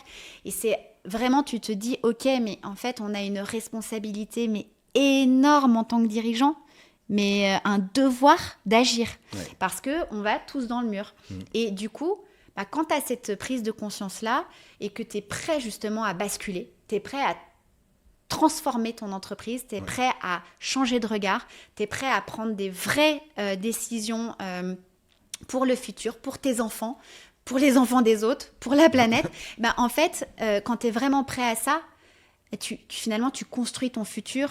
Et c'est quoi construire son futur ? C'est être robuste. Parce que tu vois, on pense être sur une planète... on le sait qu'il n'y a plus d'abondance, etc., d'abondance des ressources et tout. On est sur une planète finie, mais il faut complètement changer son paradigme. Ouais. Tu vois, avant, et c'est finalement ça, la robustesse, je parle là-dedans parce que, écoute, je suis lancée, mais tu vois, avant, notre système, c'était de se dire, on pense à l'économie, et puis ensuite, le vivant, et puis... non, on pense à l'économie, ensuite l'humain, et puis le vivant, tu vois. Ouais. Mais en fait, ça, c'est OK quand tu as plein de ressources. Maintenant, il faut changer la manière de faire. Il faut justement faire à l'inverse, et de se dire, OK, je pense au vivant, à la nature, qui, du coup, assurera à l'humain, du coup, un socle viable. Ouais. Et je pourrais, du coup, créer mon économie durable, tu vois. Et donc, en fait, tu dois changer cette façon de faire, et tu peux pas te dire que tu es dans une croissance infinie. Tout ça, c'est fini. J'arrête pas de dire fini. Voilà. Mais c'est vrai, tout ça, en fait, il faut changer de regard. Il faut s'imaginer dans le monde d'après et il faut le construire. Et du coup, c'est ton devoir en tant que dirigeant de t'informer, de faire ces parcours un peu transformatifs. Et pour ça, je pense que ce serait, si j'avais un groupement, c'est la première chose que je ferais pour justement réfléchir, cartographier les risques pour le pharmacien et se dire en fait c'est quoi le pharmacien de demain, c'est quoi son job, c'est quoi la pharmacie de demain qui résistera et qui sera assez robuste pour passer à travers les mailles du filet. Voilà, exactement. C'est marrant quand tu dis ça. Nous, à un séminaire il y a 2 ans, le cadeau qu'on avait fait aux pharmaciens, c'était la BD de Jean Covici, Un monde sans fin. C'était le cadeau plutôt que de filer des babioles à la con. Génial. Tu vois, et du coup il y en a plein qui l'ont lu, qui m'ont dit ah ouais, c'est vrai que ça crise d'angoisse quand tu le lis quand même, tu te dis ah ouais c'est chaud. Mais oui, on n'a pas envie de se plonger là-dedans, c'est chiant franchement. Mais sauf que c'est un devoir. C'est une réalité. En fait, c'est affronter la réalité. Une fois que tu affrontes la réalité, tu peux construire quelque chose de durable. Moi je dis toujours dans une entreprise ou même toujours affronter la réalité. Ça ne veut pas dire que tu ne peux pas être optimiste, ça ne veut pas dire que tu peux changer les choses, non. Mais il faut affronter les réalités. En étant optimiste, mais du coup ça te permet si en fait tout ça te fait peur, t'effraie, que tu préfères le mettre sur le tapis, sous le tapis, finalement ce qui va te rassurer et ça va te mettre en action, tu vois, en mouvement. Et puis en tant que dirigeant, de pouvoir donner du sens à ton entreprise et de pouvoir rendre fiers tous tes collaborateurs, il n'y a rien de plus beau, tu vois. Et dans un séminaire, puis même c'est quelque chose qu'on dit souvent, on se disait, mais nous aux collaborateurs, on leur disait, mais Finalement, l'important, c'est pas de se dire qu'est-ce que je fais dans la vie. Nous, ce qu'on a envie que vous vous disiez, c'est qu'est-ce que je fais pour la vie. Et tu vois, chez La Rosée, maintenant, on est vraiment en ordre de marche depuis avril dernier. Et notre volonté, c'est d'être une entreprise à visée régénérative. Okay. Donc, ça veut dire quoi ? Ça veut dire rendre plus à la planète que ce qu'on lui prend. Okay. Tu vois, c'est ambitieux. C'est ambitieux. Parce qu'à partir du moment où tu produis, t'abîmes, tu détruis. Donc, si je te le fais de manière synthétique, c'est de se dire, tu vas proposer des produits utiles, d'accord ? Donc, nous, on a l'essentiel de la salle de bain et de la table à langer. Renoncer à ce que, même dans l'essentiel, qu'est-ce qui est essentiel d'essentiel, savoir ce que tu gardes pas, que tu vas du coup le produire localement, mais que tu vas bien le produire. C'est-à-dire que tu vas te dire, voilà, les ingrédients que je vais mettre dedans, je vais mettre des ingrédients upcyclés, des déchets, des déchets issus de l'industrie agroalimentaire et que tu revalorises parce que ils peuvent être des actifs puissants en cosmétique, tu vois. Et comme ça, justement, il y a moins de déchets et en plus, tu les utilises. Ouais. Donc ça, et puis, c'est faire des partenariats avec, comme on dit, avec toutes les parties prenantes, avec tout ton écosystème. Ça veut dire avec tes façonniers, avec ton transporteur, avec ton logisticien, tu vois. Et c'est de se dire, tu changes ta manière de faire, c'est-à-dire que tu vas aller voir ton agriculteur et lui dire, tu sais quoi, on va faire un partenariat fort, je vais te mettre en sécurité, je vais peut-être acheter plus cher mes matières premières et je suis OK, je te mets en sécurité. Mais le truc, c'est que toi, tu vas laisser reposer les sols, tu vas faire en sorte que le vivant reprenne ses droits. Et quand tu fais des partenariats comme ça, quand tu fais prendre conscience à toutes tes parties prenantes, à tout ton écosystème, tu leur fais changer de regard, tu vas voir ton logisticien et tu lui expliques, OK, maintenant on va faire autrement. Et puis, on va repenser le transport. Et quand tu vas voir tes pharmaciens et que tu leur expliques ça, qu'au lieu de passer du temps sur quelle remise on va pas faire et quelle promo on va mettre en place, que tu passes un temps justement dédié tu demandes aux commerciaux d'avoir un discours précis, un temps dédié pour expliquer ce que c'est qu'une entreprise régénérative, de planter des graines, tu vois, dans l'esprit des pharmaciens. Ouais. Tout ça, en fait, c'est ce qui fait que tu deviens une entreprise à visée régénérative parce que tu changes complètement ta façon de proposer le produit, de le concevoir, de le transporter. Et c'est tous ces changements à côté de toi aussi et tous les changements que tu provoques qui fait que tu deviens une entreprise à visée régénérative. D'accord. Et on a une feuille de route, on a un cap à 10 ans, une feuille de route qui est sur le site de la CEC, de la Convention des entreprises pour le climat, qu'on a publiée, parce qu'on prend des vrais engagements. Et tu vois, c'est par exemple de se dire que en 2026, un tiers de nos produits contiendront des ingrédients upcyclés. Tu vois, toutes nos nouveautés, là, le maquillage, le baume démaquillant, le gel moussant, il y en a. Et on reformule des produits existants avec des ingrédients upcyclés. C'est de se dire que tous nos produits en 2030, ils seront rechargeables ou consignables ou solides. Voilà. Donc, c'est prendre l'engagement de former tes collaborateurs et que chaque collaborateur a une vraie mission en fait, dans cette feuille de route. Okay. C'est de se dire qu'on a toujours limité à l'aérien, mais c'est de se dire que, tu vois, on se met, là, nos produits sont transportés au Canada avec des bateaux à voile. Okay. Tu vois, c'est plus coûteux, 30 à 40% plus cher, c'est plus long, c'est pas pratique, mais qu'est-ce que ça rend fier, tu vois. Et voilà, et c'est ça notre feuille de route. Et je te donne des bribes, mais elle est vraiment très exigeante. Et en parallèle de ça, on se fait accompagner pour décarboner. Encore. Tu vois, c'est comment est-ce qu'on peut faire ? C'est parler, je ne vais pas rentrer trop dans le détail parce que c'est complexe, mais c'est travailler notre double matérialité, c'est cartographier nos risques à nous aussi, tu vois, où est-ce qu'il y aura des tensions plus tard. Et voilà, et tout ça, en fait, ça rend ton entreprise robuste. Et tu assois ta réussite non plus sur un chiffre d'affaires, mais sur, justement, si tu bases ta réussite aujourd'hui sur ton chiffre d'affaires, mais c'est sur en fait, tu détruis la planète sur laquelle tu vis, ça n'a pas de sens, tu vois. Donc, nous, on choisit vraiment la durabilité, la robustesse, voilà, quelque chose de viable. Tout ce qui est Bicorp, entreprise à mission et tout ça, vous avez fait... Oui, on est Bicorp depuis 2024, donc on a été audité pendant 2 ans. Okay. Donc Bicorp, en fait, ça te met un tampon pour te dire c'est bien, tout ce que tu dis, tu le fais. Voilà. Et là, tu passes à une autre étape. Voilà, parce que moi, l'entreprise régénérative, j'en avais jamais entendu parler. Tu vois, voilà, mais on n'est pas nombreux, je crois qu'on est 2 dans le secteur. Hein, donc, du coup, voilà, et c'est hyper exigeant, mais c'est très coûteux. C'est très coûteux. Et c'est hyper exigeant, mais c'est... Tu vois, quand aux pharmaciens, on leur dit, voilà, nous, on fait des goodies, en fait, on en mettra tant dans les commandes sur ce palier, tel palier de commande. Parfois, ils disent « Ah non, mais tu m'en mets pas assez » ou « Il faut des paliers plus petits, etc. » Mais il faut savoir que les goodies, nous, on les fait pas en Chine ou ailleurs. En fait, on va les faire chez Serge, dans le Jura, qui était tout seul dans son atelier d'ébéniste et qui aujourd'hui a une SARL parce qu'il a dû embaucher 6 personnes parce qu'on a fait 50 000 sabliers pour mon petit Larosé, tu vois.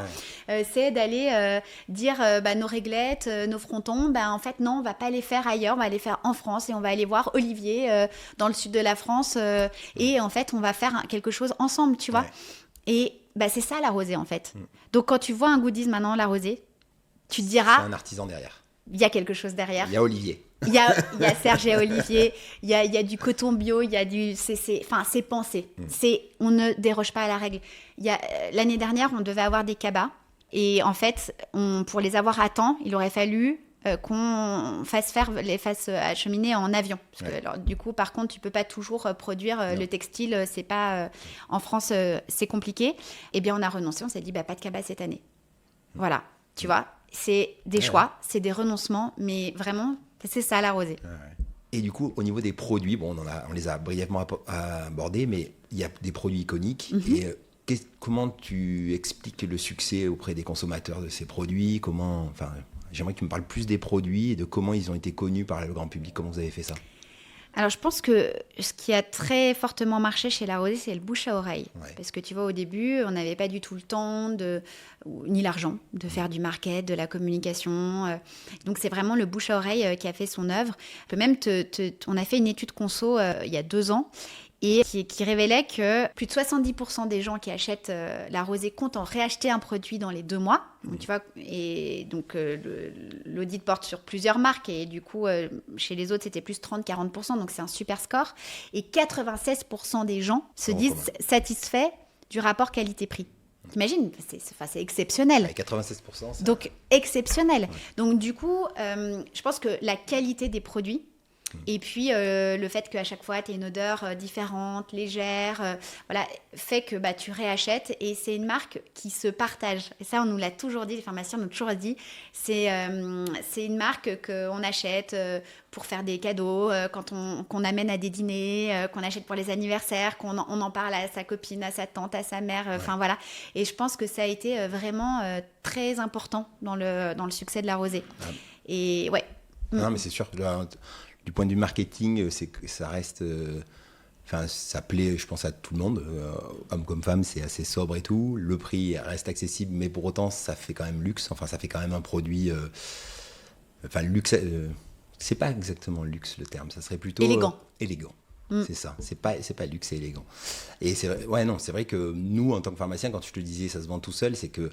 En fait, quand tu l'implantes, tu n'as pas encore installé les produits, que tu as déjà des gens qui disent « Ah, vous le référencez ? Ah, je l'ai acheté. » Donc, c'est le bouche à oreille. De toute façon, c'est le meilleur des succès parce que moi, je me posais la question, je me disais « Ils font quand même pas beaucoup de campagnes à l'époque. Maintenant, vous faites un peu plus de communication. » Mais au début, les gens connaissaient et je me disais « Bon, tu as raté un truc. Elles ont dû faire des campagnes dans Elle Magazine que tu lis pas ou elles ont dû faire un truc. » Et non. Pas du tout. En fait, non. Et c'est, pas du tout, Parce que tu vois, si on en revient, c'est la réussite de la rosée.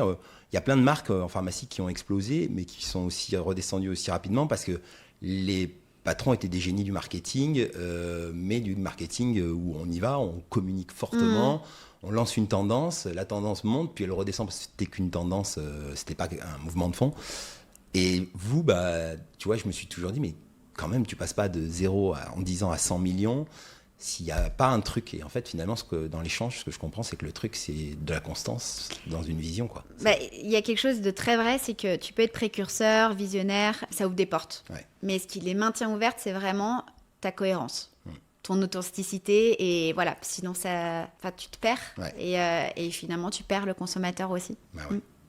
Et s'il y avait un truc dans les points où je me suis dit, le petit truc où des fois j'entends les pharmaciens, c'était sur l'histoire, tu sais, de Balance ton patron, je sais plus quoi, le blog, où vous aviez eu des anciens collaborateurs qui avaient mis quelques messages. J'aurais bien voulu que tu m'en parles parce que, tu vois, j'ai eu 2-3 pharmaciens de mon réseau qui m'avaient dit ça à l'époque. Ils m'avaient dit, ouais, mais tu vois, Alors oui, ils réussissent très bien, oui, leurs produits sont géniaux, oui, mais il faut toujours dire un petit négatif. Oui, mais il paraît qu'avec leurs salariés, il y en a quand même un ou deux. Ah, mais je t'en parle vraiment avec grand plaisir.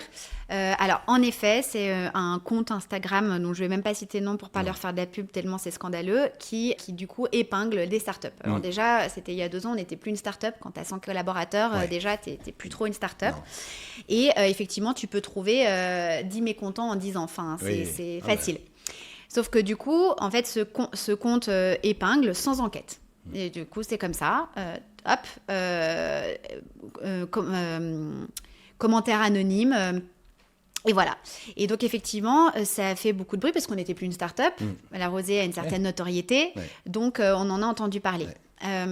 Juste après cet épisode, il fallait qu'on comprenne ce qui se passe en interne, etc. Enfin, selon nous, ça ne correspondait pas du tout à ce qu'on vivait en interne et d'après les collaborateurs présents non plus. Et du coup, on a fait une enquête RH par un cabinet indépendant. Cette enquête RH, elle a montré que 96%, là aussi c'est un 96, c'est notre chiffre. 96% des collaborateurs se disent satisfaits ou très satisfaits de travailler chez La Rosée. 68 items sur 80 noté excellent. C'est une enquête complètement anonyme. Donc, je veux dire, voilà, le cabinet nous dit que ce sont des résultats mais incroyables. Enfin, vous pouvez être fiers de vous dans une ascension pareille d'avoir ces scores-là parce que c'est vraiment du jamais vu. Donc, c'est vrai que vu que c'était juste après, c'est très décorrélé de ce qui a pu être dit. Et d'ailleurs, juste avant cet épisode, et vraiment, je pense 4-5 mois avant, on avait fait une enquête en interne, donc là, anonyme aussi, mais en interne, qui donnait à peu près ces résultats-là aussi exceptionnels. Du coup, effectivement, 96, c'est pas 100. T'en as toujours qui sont pas contents. Et sur 10 ans, tu peux en trouver. Effectivement, on était en plein boom, en pleine structuration. Tu peux avoir il peut y avoir des maladresses de fait, il peut y avoir des soucis entre manager et manager, comme dans toute boîte. Enfin, je veux dire, il y a des jeunes managers, il peut y avoir des choses qui ne te correspondent pas. Mais dans ce cas, tu t'en vas. Je veux dire, voilà. C'est tout. Tu t'en vas, ça ne te correspond pas. Et comme aujourd'hui, il y a des personnes qui sont très contents chez La Rosée, mais qui vont me dire, tiens, je préférais avant, parce que, je sais pas, c'était plus petit, c'était moins processé, c'était moins... En fait, voilà, ça te correspond ou ça te correspond pas. Alors, évidemment que cet épisode, moi, personnellement, il m'a fait extrêmement mal parce que ça représentait pas tout ce qu'on pouvait mettre comme cœur à l'ouvrage, etc. Et puis, mais finalement, ça m'a fait grandir parce que déjà, j'ai compris que tu pouvais pas plaire à tout le monde. Que, effectivement, les demandes, en fait, parfois, tu as des gens qui te disent qu'il y avait des demandes de grands groupes quand on n'est pas encore un, mais sans prendre les inconvénients d'un grand groupe ou, tu vois, les avantages d'être dans une plus petite... tu veux garder les avantages d'être dans une plus petite boîte, mais tu veux aussi les avantages d'un grand groupe. Donc, en fait, tu peux pas contenter tout le monde. Et ça, je te le dis maintenant avec beaucoup d'aplomb, mais il y a 2 ans, j'étais « Oh, qu'est-ce qui nous arrive ?» Donc, voilà. Et je pense qu'en fait, finalement, cet épisode, il m'a fait énormément grandir parce que j'ai compris à quel point la force d'une entreprise, et je te le disais tout à l'heure, mais c'est vraiment, j'en suis convaincue, c'est les liens qu'elle crée dans l'équipe. Parce que ce que je retiens de ça, c'est tous les témoignages positifs et les lettres, les mails, les audios, les textos qu'on a pu recevoir pendant cet épisode de l'équipe, qui était vent debout, ça en fait je les ai gardés à vie, parce que ça c'était, c'est vraiment ce que tu vis et c'est incroyable d'avoir un soutien pareil. Et je me rappelle aussi d'appels de chefs de groupement, etc. Le lendemain, à la première heure, et je me disais, oulala, il m'appelle pour me parler de ça. Et en fait, c'était justement, on est là, tu vois. Ça, c'est des choses, tu t'en rappelles à vie, d'où la force des liens, que ce soit dans l'équipe, avec tes partenaires.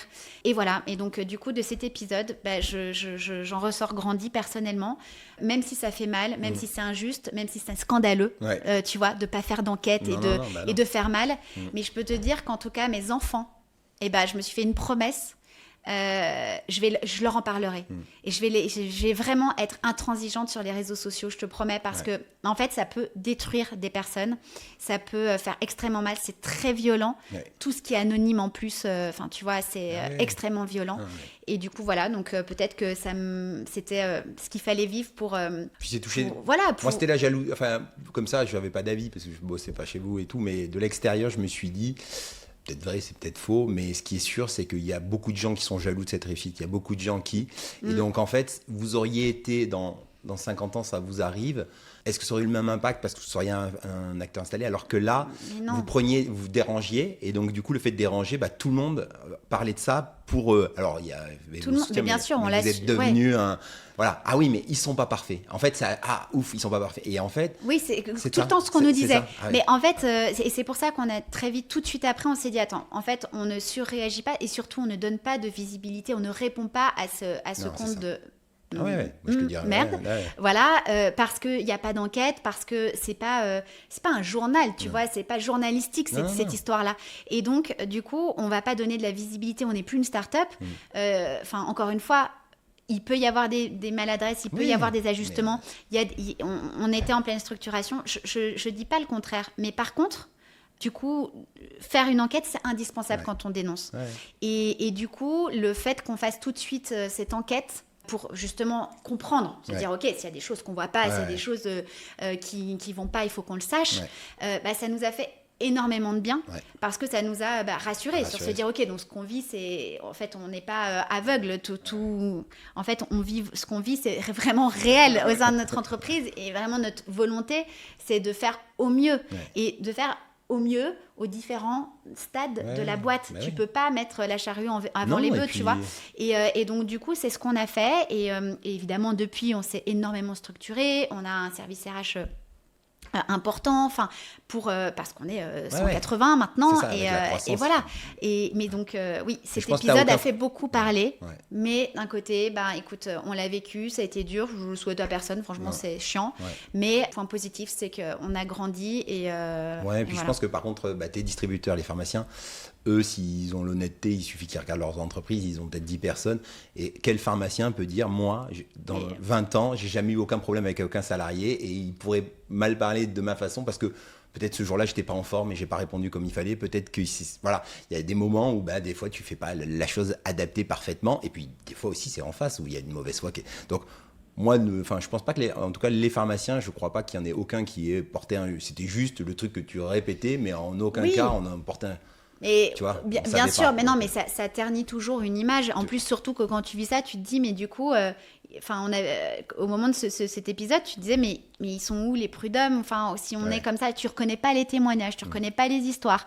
Tu te dis, mais qu'est-ce qui se passe, tu vois ? Et c'est ça qui fait mal, c'est qu'en fait, tu comprends pas, et c'est juste salir. Et encore une fois, si on pouvait déjà contrebalancer avec les expériences hyper positives des autres, si tu pouvais justement pouvoir parler à ces personnes, dire ok, apparemment t'as mal vécu le truc, viens, on en parle, qu'est-ce qu'on aurait pu faire, mais c'est même pas possible. Donc en fait c'est ça qui est le buzz. Mais donc le monde dans lequel on vit, mais c'est vrai que c'est bien d'alerter les enfants sur les réseaux sociaux, mais même sur l'information aujourd'hui. L'information, des fois ça va trop vite, on juge trop vite, et moi je dis toujours, on prend du recul, tout va bien. Je pense qu'il faut prendre du recul. Et les valeurs. Et voilà. Les valeurs, je crois que c'est un truc... on se rejoint sur ça. Moi, dans le réseau, on a fait le même constat de se dire on veut être avec des gens qui partagent nos valeurs et on va pas prendre toutes les pharmacies trans et c'est ok. Voilà. Tu vois. Si tu m'aimes pas, je t'aime pas, on va pas travailler ensemble, ça va bien se passer et c'est très bien. Et au moins, ça construit, c'est durable, c'est mieux. Et tu peux pas plaire à tout le monde. Non. C'est vrai que ça aussi.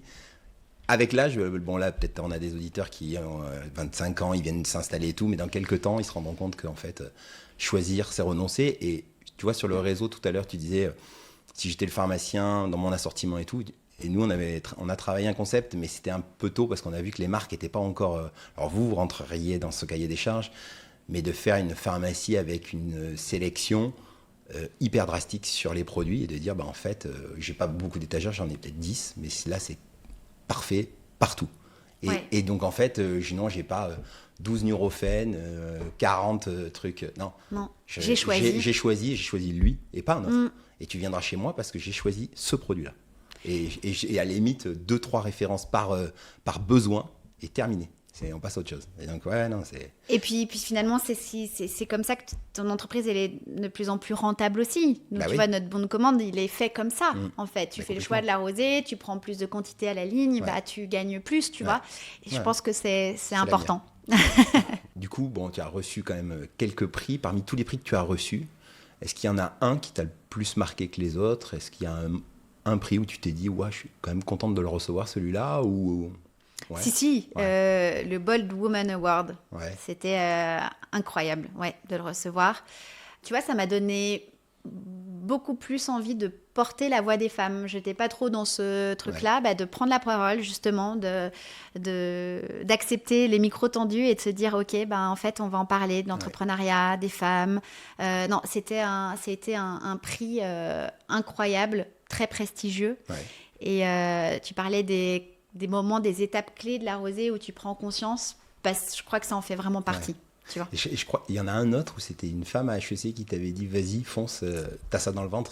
Ah oui, c'est vrai. Yes. Quand on a fait ce parcours à HEC, donc le dernier pitch et après il y avait un petit cocktail et il y avait cette membre du jury, j'ai perdu le nom et voilà, mais j'aimerais bien lui reparler si elle m'entend, qu'elle me reconnaît peut-être. Et elle m'a dit j'espère que vous allez aller au bout et que vous allez la faire cette entreprise et je me disais oui, finalement, moi, je veux peut-être avoir ma pharmacie. Et puis, voilà, on n'avait pas encore décidé avec Mao. Et elle, c'était vraiment ce pourquoi elle faisait HEC, donc son parcours. Je lui dis oui, peut-être que Mao, ou je ne sais plus ce que je lui disais. Et elle m'a répondu, attends, t'as ça dans le ventre. Hein. Donc, surtout, tu le fais. Et oui, ça a été un moment aussi... de toute façon, il y a toujours eu une force dans le dos comme ça qui nous poussait à y aller. Ah, tu vois, même quand on ne savait pas trop, on n'en parlait même pas, tu vois, on faisait ce parcours un peu comme un challenge, comme un défi, comme un jeu. Ouais. Mais il y avait toujours une force dans le dos qui nous poussait et qui nous donnait le sourire, qui nous donnait l'élan et qui comme une énergie, tu vois. Parce que tu vois, moi je te faisais le parallèle avec le prix Bold, parce que je pense que justement, moi, j'ai 3 filles. Donc, tu vois, la cause féminine, c'est quand même un truc assez important. Et puis, dans le métier de pharmacien, 65% des titulaires sont des femmes. Donc, on est quand même dans une profession assez féminine. Et je trouve que souvent, les femmes, elles ont une compétence extrême. Mais par contre, des fois, elles prennent pas leur place, quoi. En fait, les hommes, ils prennent leur place des fois alors qu'ils n'ont pas la compétence. Les femmes, elles ont la compétence et elles doutent quand même d'y aller. Et donc, du coup, tu vois...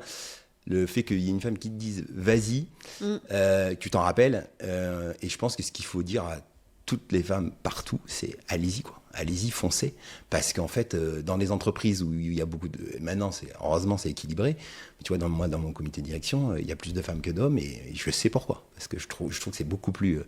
Désolé messieurs, mais beaucoup plus pertinent, beaucoup plus fin, et donc du coup... Déterminé.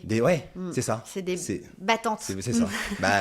En plus, il faut... Et t'as vu, je t'ai épargné, on en discutait avant de préparer l'interview, et je t'ai épargné le truc de maman et chef d'entreprise, comment tu fais pour combiner les... Non, moi parce que tu vois, justement, ça c'est un truc que j'aurais...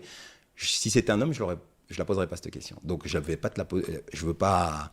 Tu le fais, c'est tout ce qui compte avec ton mari, et c'est ce que je trouve... Mais tu vois, je trouve qu'il est important. Non, c'est important. Je comprends que tu me la poses pas, mais je vais quand même y répondre. Allez, vas-y.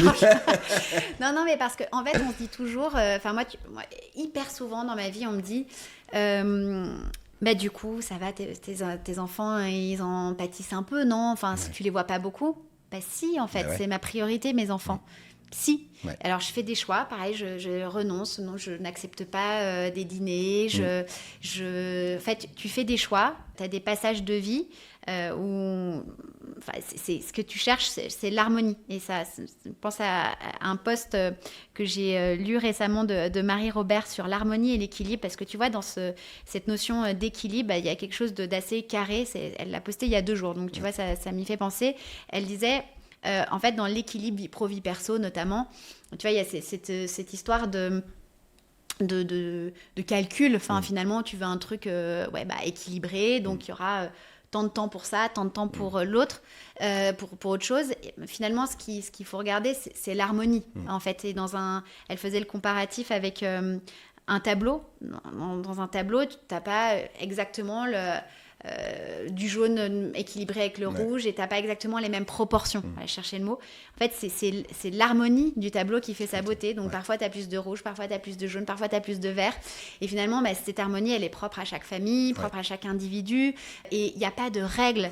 Il n'y a pas de règles. Donc du moment qu'en fait tu ressens l'harmonie, que tes enfants, ils sont heureux parce que en fait tu as du temps de qualité avec eux, parce que tu sais les faire passer en priorité. Moi, je suis là tous les soirs, je prends un temps vraiment de qualité avec eux. Je suis là à 19h chez moi jusqu'à ce qu'ils se couchent, après je retravaille, mais ils voient pas mon ordi. Je les emmène le matin, je suis consacrée à eux les week-ends, je travaille pas, j'essaye d'être vraiment présente pendant leurs vacances, pas toutes les vacances, mais en tout cas on ferme la rosée 4 semaines, c'est beaucoup. Fermer 4 semaines, c'est renoncer à un chiffre d'affaires, mais ça permet d'être vraiment présente, tu vois. Et en fait, tout n'est pas parfait. Il y en a qui te diront, bah ouais, mais tu vas le mercredi, t'es pas là, tu vas pas aux sorties d'école. Oui, c'est finalement une question d'harmonie. Comment ton enfant, de quoi il a besoin, ton enfant, toi, en fait, là où tu places ta culpabilité ou pas. Et c'est cette harmonie, finalement, qui fait qu'à la fin, tout le monde est heureux, je crois. Ah, mais je suis totalement d'accord. Après, toi, je crois que tes enfants, j'avais lu rapidement, 3-5 ans, enfin, on est dans ces âges-là. 6-4 maintenant. 6-4, voilà. Nous, elles sont plus grandes et on est dans l'adolescence, 16, 13, 10, tu vois. Et moi, il y a aussi un truc qui est OK maintenant avec le temps, c'est de se dire, en fait, je peux aussi travailler. Elles sont à côté et c'est pas une mauvaise chose qu'elles voient des parents qui travaillent, mon épouse est pharmacienne aussi, donc du coup, le fait qu'elle voit des parents travailler et aimer ça, aimer travailler et tout, c'est aussi, il y a des gens, ils vont te dire, oui, mais du coup, tu travailles alors que tu es avec tes enfants. Oui, mais c'est pas grave en fait. C'est pas un mauvais exemple de montrer à tes enfants qu'il faut travailler. Après, il faut aussi du temps pour passer des bons moments et pas faire que travailler, évidemment. Mais bien sûr. Mais je pense que chacun, effectivement, trouve son rythme, mais ce qu'il faut pas, c'est se dire, là dans la question, pourquoi je voulais pas te la poser, c'est que je trouve qu'elle est posée qu'aux femmes, cette question. Oui, mais c'est vrai, t'as raison. Et ça me pose problème, c'est qu'en fait, si tu invites un homme, tu te dis, mais si je lui pose ça, il va me regarder. Et d'ailleurs, je crois qu'il y avait quelqu'un qui avait un groupe de journalistes qui avait fait ça à des chefs d'entreprise du CAC 40, et les gars savaient pas quoi répondre, parce qu'ils disaient, mais il est fou, pourquoi il me demande mon équilibre vie pro, vie perso? Dans les deux cas, ça marche pas, quoi. Enfin, dans les deux cas, sinon on la pose à tout le monde. Donc maintenant, peut-être que je la poserai aux hommes. Pour le moment. Mais effectivement, et je pense que vraiment toujours la question, c'est l'harmonie. C'est si toi t'es bien, et je veux dire, ça se réajuste tout le temps. Hein. Moi, évidemment, je peux pas te dire que j'ai vécu ces 10 ans de la rosée et c'était l'harmonie parfaite. Non. Mais justement, je trouve que de le voir question harmonie, c'est beaucoup moins culpabilisant qu'un équilibre, parce que justement, ça se trouve, je suis plus présente, même si je travaille énormément, que certaines mamans, et peu importe en fait. Moi, tout ce que je veux, c'est savoir que mes enfants, ils sont bien dans leur peau, bien dans leur basket, qu'ils sont heureux, si demain, il me disait, maman, je sais pas, tu travailles trop, je veux absolument que tu viennes me chercher, à l'école, je sais pas, je m'arrangerais, je trouverais une façon de faire, etc. Ou je leur expliquerais, tout simplement, mais je rentrerais dans l'objection, tu vois. Et on essaierait de retrouver l'ajustement pour que tout le monde soit heureux. Donc voilà. Avant de finir, donc sur les chiffres, je voulais juste, donc du coup, donc vous partez de zéro. Aujourd'hui, l'objectif de cette année, je crois que j'avais vu que vous visiez les 100 millions d'euros. Vous allez les atteindre ou pas? C'est ce chiffre-là, ouais, vous y êtes, bravo. Et du coup, vous avez 10% de chiffre d'affaires à l'export. Ça, c'était un truc que j'avais lu aussi l'an dernier. C'est plus ou un petit peu plus. C'est en train de l'export. Tu vois, c'est notre nouveau levier de croissance, parce que en fait, on s'est vraiment consacré à la France. On a encore pas mal de choses à faire en France, parce que tu vois, on n'est pas. On a des pharmacies continuent à nous référencer, parce que on a des nouveaux produits, parce que on a toujours plus de consommateurs nouveaux qui achètent nos produits. Donc du coup, on n'a pas du tout fini de convaincre. Mais effectivement, là, l'enjeu, c'est de réussir à l'international. On est aujourd'hui maintenant dans 12 pays. Donc on a 4 filiales, le reste est en distribution. Et voilà, c'est la prochaine étape de la rosée. Donc oui, ce chiffre, cette proportion, elle est amenée à s'agrandir, évidemment. Parce qu'on se développe à l'international. À terme, tu imagines...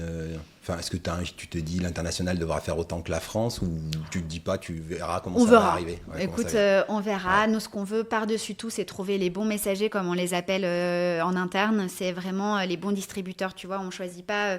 c'est pas à chaque fois prendre l'opportunité ou le chiffre d'affaires facile. C'est dans tout, comme tu peux le voir. Et aussi, dans le choix de nos distributeurs, c'est ceux qui seront assez imprégné de la marque pour l'incarner et pouvoir défendre en fait ses valeurs. Et donc du coup ça prend du temps de trouver les bonnes personnes, de trouver. Je crois que j'avais vu que tu avais dit une erreur que tu avais réalisée, c'était d'avoir choisi des mauvais distributeurs et que tu avais dû en changer parce qu'ils est-ce que c'est mauvais? Je pense que c'est pas adapté. Pas adapté, tu vois, pas adapté en tout cas philosophie. parce que à notre philosophie, pas adapté justement à nos valeurs et à la difficulté que c'est de renoncer, de porter des messages, tu vois, parce que c'est un combat, encore une fois, et peut-être que tu peux choisir finalement le chiffre facile et que, voilà, c'est ce qu'on veut pas. C'est vraiment construire la marque dans chaque pays, donc ça prend plus de temps. C'est moins lucratif tout de suite, mais je pense que c'est le bon choix sur la durée. Et donc, niveau vision long terme, au niveau de la rosée, si dans 20 ans, 30 ans on se projette, comment tu vois, dans tes rêves les plus fous, est-ce que tu as une vision de ce que sera la rosée? Ce sera quoi cette entreprise? Parce que 30 ans c'est une éternité, en 10 ans, le parcours que vous avez fait, tu le vois comment? Alors, je vois la rosée comme étant la marque conseil numéro 1 du pharmacien. Pas que parce que ça tourne bien, mais qui conseille toujours nos produits. Je vois la rosée comme étant une marque internationale, donc présente vraiment partout dans le monde. Et puis, je vois la rosée comme étant cette marque à visée régénérative, tu vois, d'avoir réussi notre cap à 10 ans, d'avoir embarqué tout notre écosystème avec lui, donc nos pharmaciens, nos clients, nos partenaires. Et vraiment, ça, c'est vraiment ce qui me motive aujourd'hui. Et puis, être ce catalyseur de transformation. Donc, qu'est-ce que ça veut dire? C'est finalement de montrer la voie et de convaincre notre industrie et peut-être d'autres industries du coup à rentrer dans cette voie de la régénération, tu vois, parce qu'en fait il faut, pour sauver notre planète et sauver ce qu'on laisse à nos enfants, eh bien c'est que le changement il soit collectif. Donc du coup c'est qu'on soit ce catalyseur de transformation. Et c'est pour ça aussi qu'on laisse nos innovations libres de droit, tu vois, comme on l'a fait pour notre déo. Le déo c'est le déodorant le plus vendu en pharmacie. Notre innovation Recharge, on l'a laissé libre de droit et du coup d'autres s'en sont emparés. Bon, ce qui est un peu moyen, c'est quand c'est trop copié. Bon, après on n'est pas obligé d'être sur les mêmes couleurs, mais voilà. Mais ceci dit, c'est en tout cas laisser nos innovations pour que le changement soit collectif. C'est sûr que dans l'industrie cosmétique, il y a plein de trucs qui sont encore paradoxaux, mais où tu te dis dans les produits, ça, c'est peut-être pas dans la régénération, c'est même l'inverse, mais tu vois, le fait d'avoir la possibilité, les dates de péremption, les puces RFID, il y a des trucs comme ça où je trouve que, en fait, on crée beaucoup de complexité. T'as plein de choses que tu peux pas faire, mais tous nos produits, nous, sont éco-conçus. Tous, sans exception. Ok, les recyclables? Recyclables. Mais effectivement, par exemple, nos pompes. Tu vois, là, on est en train de switcher pour avoir des pompes entièrement recyclables. Et ça, c'est vrai que c'est compliqué. Tu as raison. Donc, du coup, par exemple, quand on a fait nos éco-recharges, on était les premiers à dire, non, nous, c'est des éco-recharges en monomatériaux. Ça coûte plus cher, mais c'est 100% recyclable, parce que c'est un peu une hérésie de se dire que sur le marché, un bon nombre d'éco-recharges ne sont pas recyclables, parce qu'en fait, tu as le bouchon qui a dans un matériau différent. Parfait. Est-ce que tu as le bouchon qui est dans un matériau différent que le reste? Et donc, du coup, pour que ce soit recyclé, il faut que ce soit en monomatériau. Donc, effectivement, c'est un challenge tout le temps d'arriver à faire des produits esthétiques, tu vois, et complètement recyclés et recyclables. Donc, c'est pour ça qu'on se fait accompagner. On a aujourd'hui en interne une ingénieure PAC, pour à chaque fois trouver des solutions. Là, ce que tu as vu, notre nouveauté, le gel moussant, c'est une vraie innovation de PAC. La recharge dans une bouteille, tu as vu, avec encore moins de plastique.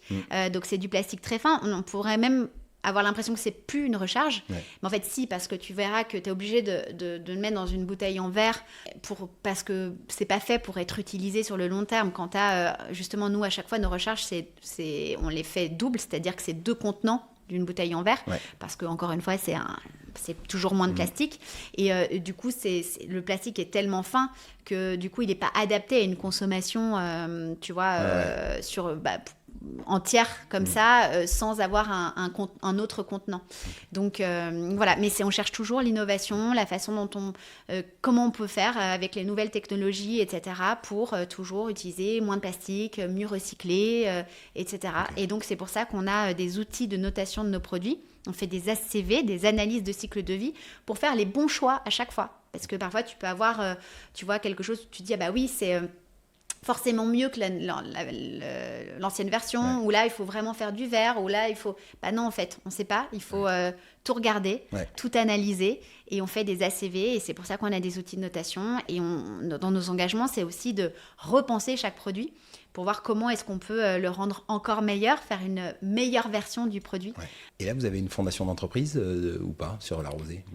On n'a pas encore un fonds de notation, on fait beaucoup de mécénat. Ouais, ça j'ai vu. Voilà, donc selon 3 axes, la terre, la mer et l'humain. Ouais. Et on a toujours beaucoup donné. On a des partenariats aussi de très long terme, notamment avec Planète Urgence, avec The Coral Planters. Donc, et là, en fait, une fois que tu as des dons qui sont très importants, il faut l'encadrer. Et donc, on est en train de créer notre fonds de dotation. Ouais, je m'en doutais. Donc, voilà, si je reviens à ce micro, je t'en parlerai. Parce que c'est encore une belle aventure et encore quelque chose de plus grand que la rosée, tu vois. Ouais. Et quand tu te dis... finalement, tu fais des produits qui sont essentiels, dont les gens ont besoin, et tu en es très fier, mais que ça permet aussi de faire tout ça à côté et de donner autant et de participer, tu vois, au bien-être des populations, à la régénération des territoires. En fait, ça te rend hyper fier et du coup, tu sais pourquoi tu es là, quoi. Mais le fondateur de Patagonia, je ne sais pas si tu avais lu ça. Tu l'avais lu son livre, ça? Pas encore. Pourtant, j'adore les autobiographies. J'ai vu ça. Fondateur de Patagonia, il faut le lire. Je sais, incroyable. C'est sur ma liste d'urgence. Et quel conseil tu donnerais à des collines qui se lancent là aujourd'hui et qui se disent je veux rentrer dans la pharmacie, je veux développer une marque complément alimentaire, cosmétique, ce que tu veux. Quel conseil aujourd'hui, avec le recul, tu leur donnerais pour se lancer dans le marché de la pharmacie maintenant que tu es maintenant un poids lourd du secteur? Ce qui me vient tout de suite à l'esprit, c'est peu importe le secteur, mais c'est déjà de croire en son projet, d'être déterminé. Tu vois, c'est un marathon, hein, donc de lancer sa marque, de lancer ses produits. Donc, je pense qu'il faut vraiment être convaincu, avoir envie. Il ne faut pas le voir comme un job, tu vois. C'est vraiment une mission que tu as. Ouais. Et finalement, c'est une passion. Enfin, si ce n'est pas une passion, c'est compliqué. C'est parce que du coup, c'est quand même, il y a une exigence quotidienne, il y a une discipline à avoir parce que c'est quand même énormément de travail. Mais je leur dirais, si je recentre à la pharmacie, je leur dirais d'aller à la rencontre des pharmaciens, comme on a pu le faire, parce que nous, on connaissait bien le milieu, on en avait les codes, mais quand même, ces années terrain, elles ont été aussi essentielles. Donc voilà, de bien comprendre la pharmacie, c'est un secteur quand même avec beaucoup de codes. Pharmacien, dans son approche aussi, c'est avant tout un professionnel de santé, tu vois, avant d'être un commerçant. Et ça, il faut bien l'avoir en tête. Donc, je leur dirais, prenez du temps avec les pharmaciens. Il faut les connaître, il faut les comprendre. C'est aussi des personnes qui, en fait, ont un business à tenir, mais justement, en étant professionnels de santé, tout le temps donnent en permanence, en fait. Donnent de leur temps, donnent de leurs conseils, donnent de leur savoir. Voilà, et du coup, c'est pas toujours reconnu. Non. Voilà, donc je pense qu'il faut l'avoir en tête. Et du coup, pour créer, en tout cas proposer des produits qui sont au plus proche de leurs besoins et de qu'est-ce qui fera qu'en fait, ils gagneront du temps aussi dans la manière de le proposer, etc. Donc, bien comprendre, finalement... les enjeux du pharmacien. Les enjeux du pharmacien et tout l'écosystème. Parce qu'il n'y a pas que la pharmacie, il y a les groupements, il y a les plateformes, il y a les grossistes. Donc, il faut tout bien comprendre. Sinon, en effet, tu vois, une politique commerciale, quand on ne connaît pas les codes de la pharmacie, quand on ne connaît pas l'écosystème, je pense que c'est très difficile à créer. Complètement. Parce qu'il faut penser à tout ça. Parce que tout s'imbrique, tout rentre en jeu. Et voilà. C'est vrai que souvent on voit des marques qui disent on va aller en pharmacie parce qu'ils marchent un peu sur Internet par exemple et ils se disent du coup on va aller en pharmacie et là ils arrivent en pharmacie et on voit qu'ils connaissent absolument rien au secteur et du coup c'est compliqué pour eux parce que ils arrivent avec pas les bons codes, pas les bons pas les bons contrats, enfin rien qui va, quoi. Mais c'est vrai parce que ce sont des professionnels de santé avant tout. C'est ça. Donc du coup, tu as passé 5 ans en officine, en plus des 5 ans pendant tes études. Et du coup, qu'est-ce que tu retires de ces 5 ans en officine et qu'est-ce qui t'a aidé dans la construction de la rosée et j'aimerais bien que aussi tu me dises comment tu as vécu ces 5 ans en officine en tant qu'assistante, parce que ça aussi, dans nos auditeurs, il y en a quelques-uns et quelques-unes. Oui, alors c'est vrai que 5 ans en tant qu'étudiante, enfin tu vois, de la 2e à la 6e année. Ouais. Et puis ensuite, j'étais diplômée, thésée, et j'ai travaillé, 4-5 ans en pharmacie au comptoir. Ce que j'en retiens, c'était une étude de marché grandeur nature, tu vois, parce que je pense que j'étais vraiment passionnée de cosmétiques et de beauté naturelle.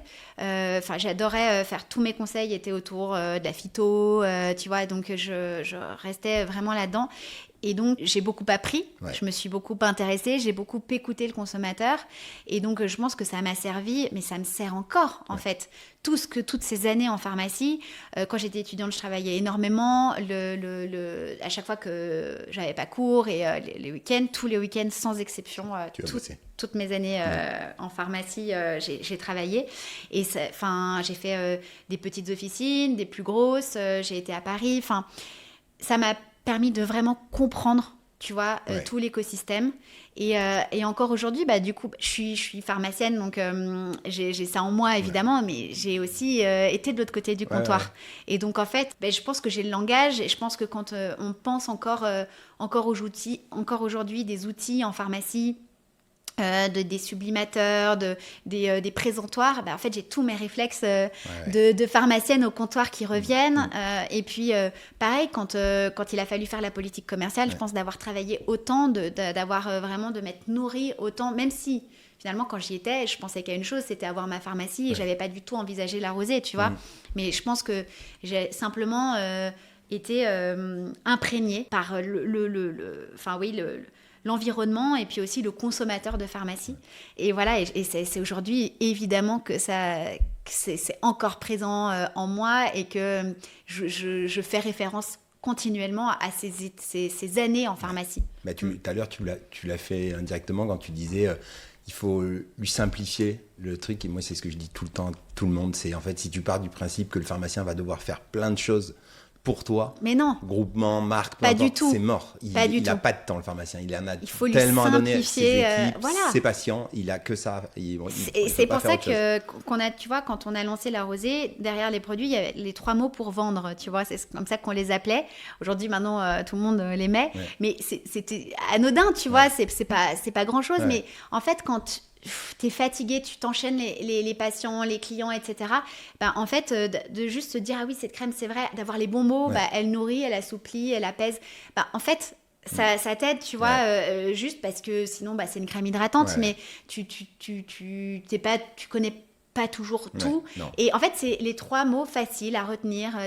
En fait, et dans tout ce qu'on a fait, que ce soit sur le produit, en marketing, même en communication, c'est de comment on peut simplifier la vie du pharmacien, comment tu vois, on peut simplifier la façon dont il prend ses commandes, comment, et en fait c'est toujours simplicité.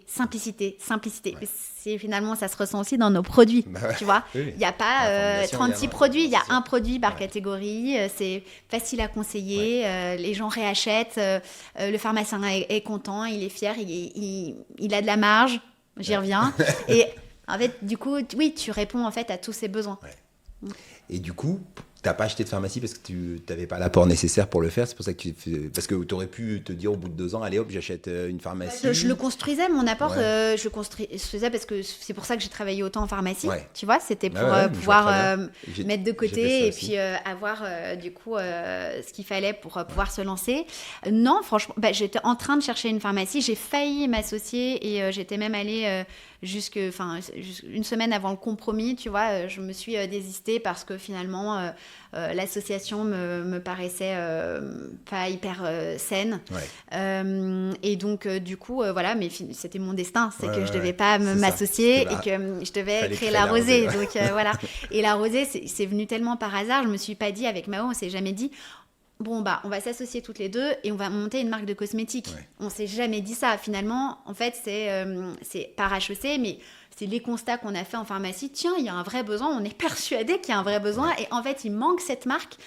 bon, on y va, tu vois, Ouais. mais c'est parti de constats. On n'a pas construit une marque, bam, et on l'a plaquée au terrain. En fait, c'est le terrain qui a créé la marque. Et ça, c'est aussi ce qui fait toute la différence. Ouais. Mais je pense que, et dans les discours, à chaque fois qu'on parle finalement avec des entrepreneurs qui ont monté des gros trucs, finalement, on a toujours de l'extérieur, on se dit toujours, ils avaient un plan, ils savaient exactement où ils allaient et tout. Et en fait, dans les faits, non. Ce qui fait la réussite, c'est que tu as, voilà, on l'a redit, les valeurs et tout ce qui s'ensuit, mais tu fais une rencontre, puis tu vois qu'avec cette personne, tu as des choses que tu partages, et de cette force-là, avec Bertrand, nous, on a toujours partagé le fait qu'on était authentiques tous les deux dans nos rapports, l'un envers l'autre, mais authentique, ça veut dire pouvoir se dire les choses qui vont et ce qui ne va pas non plus.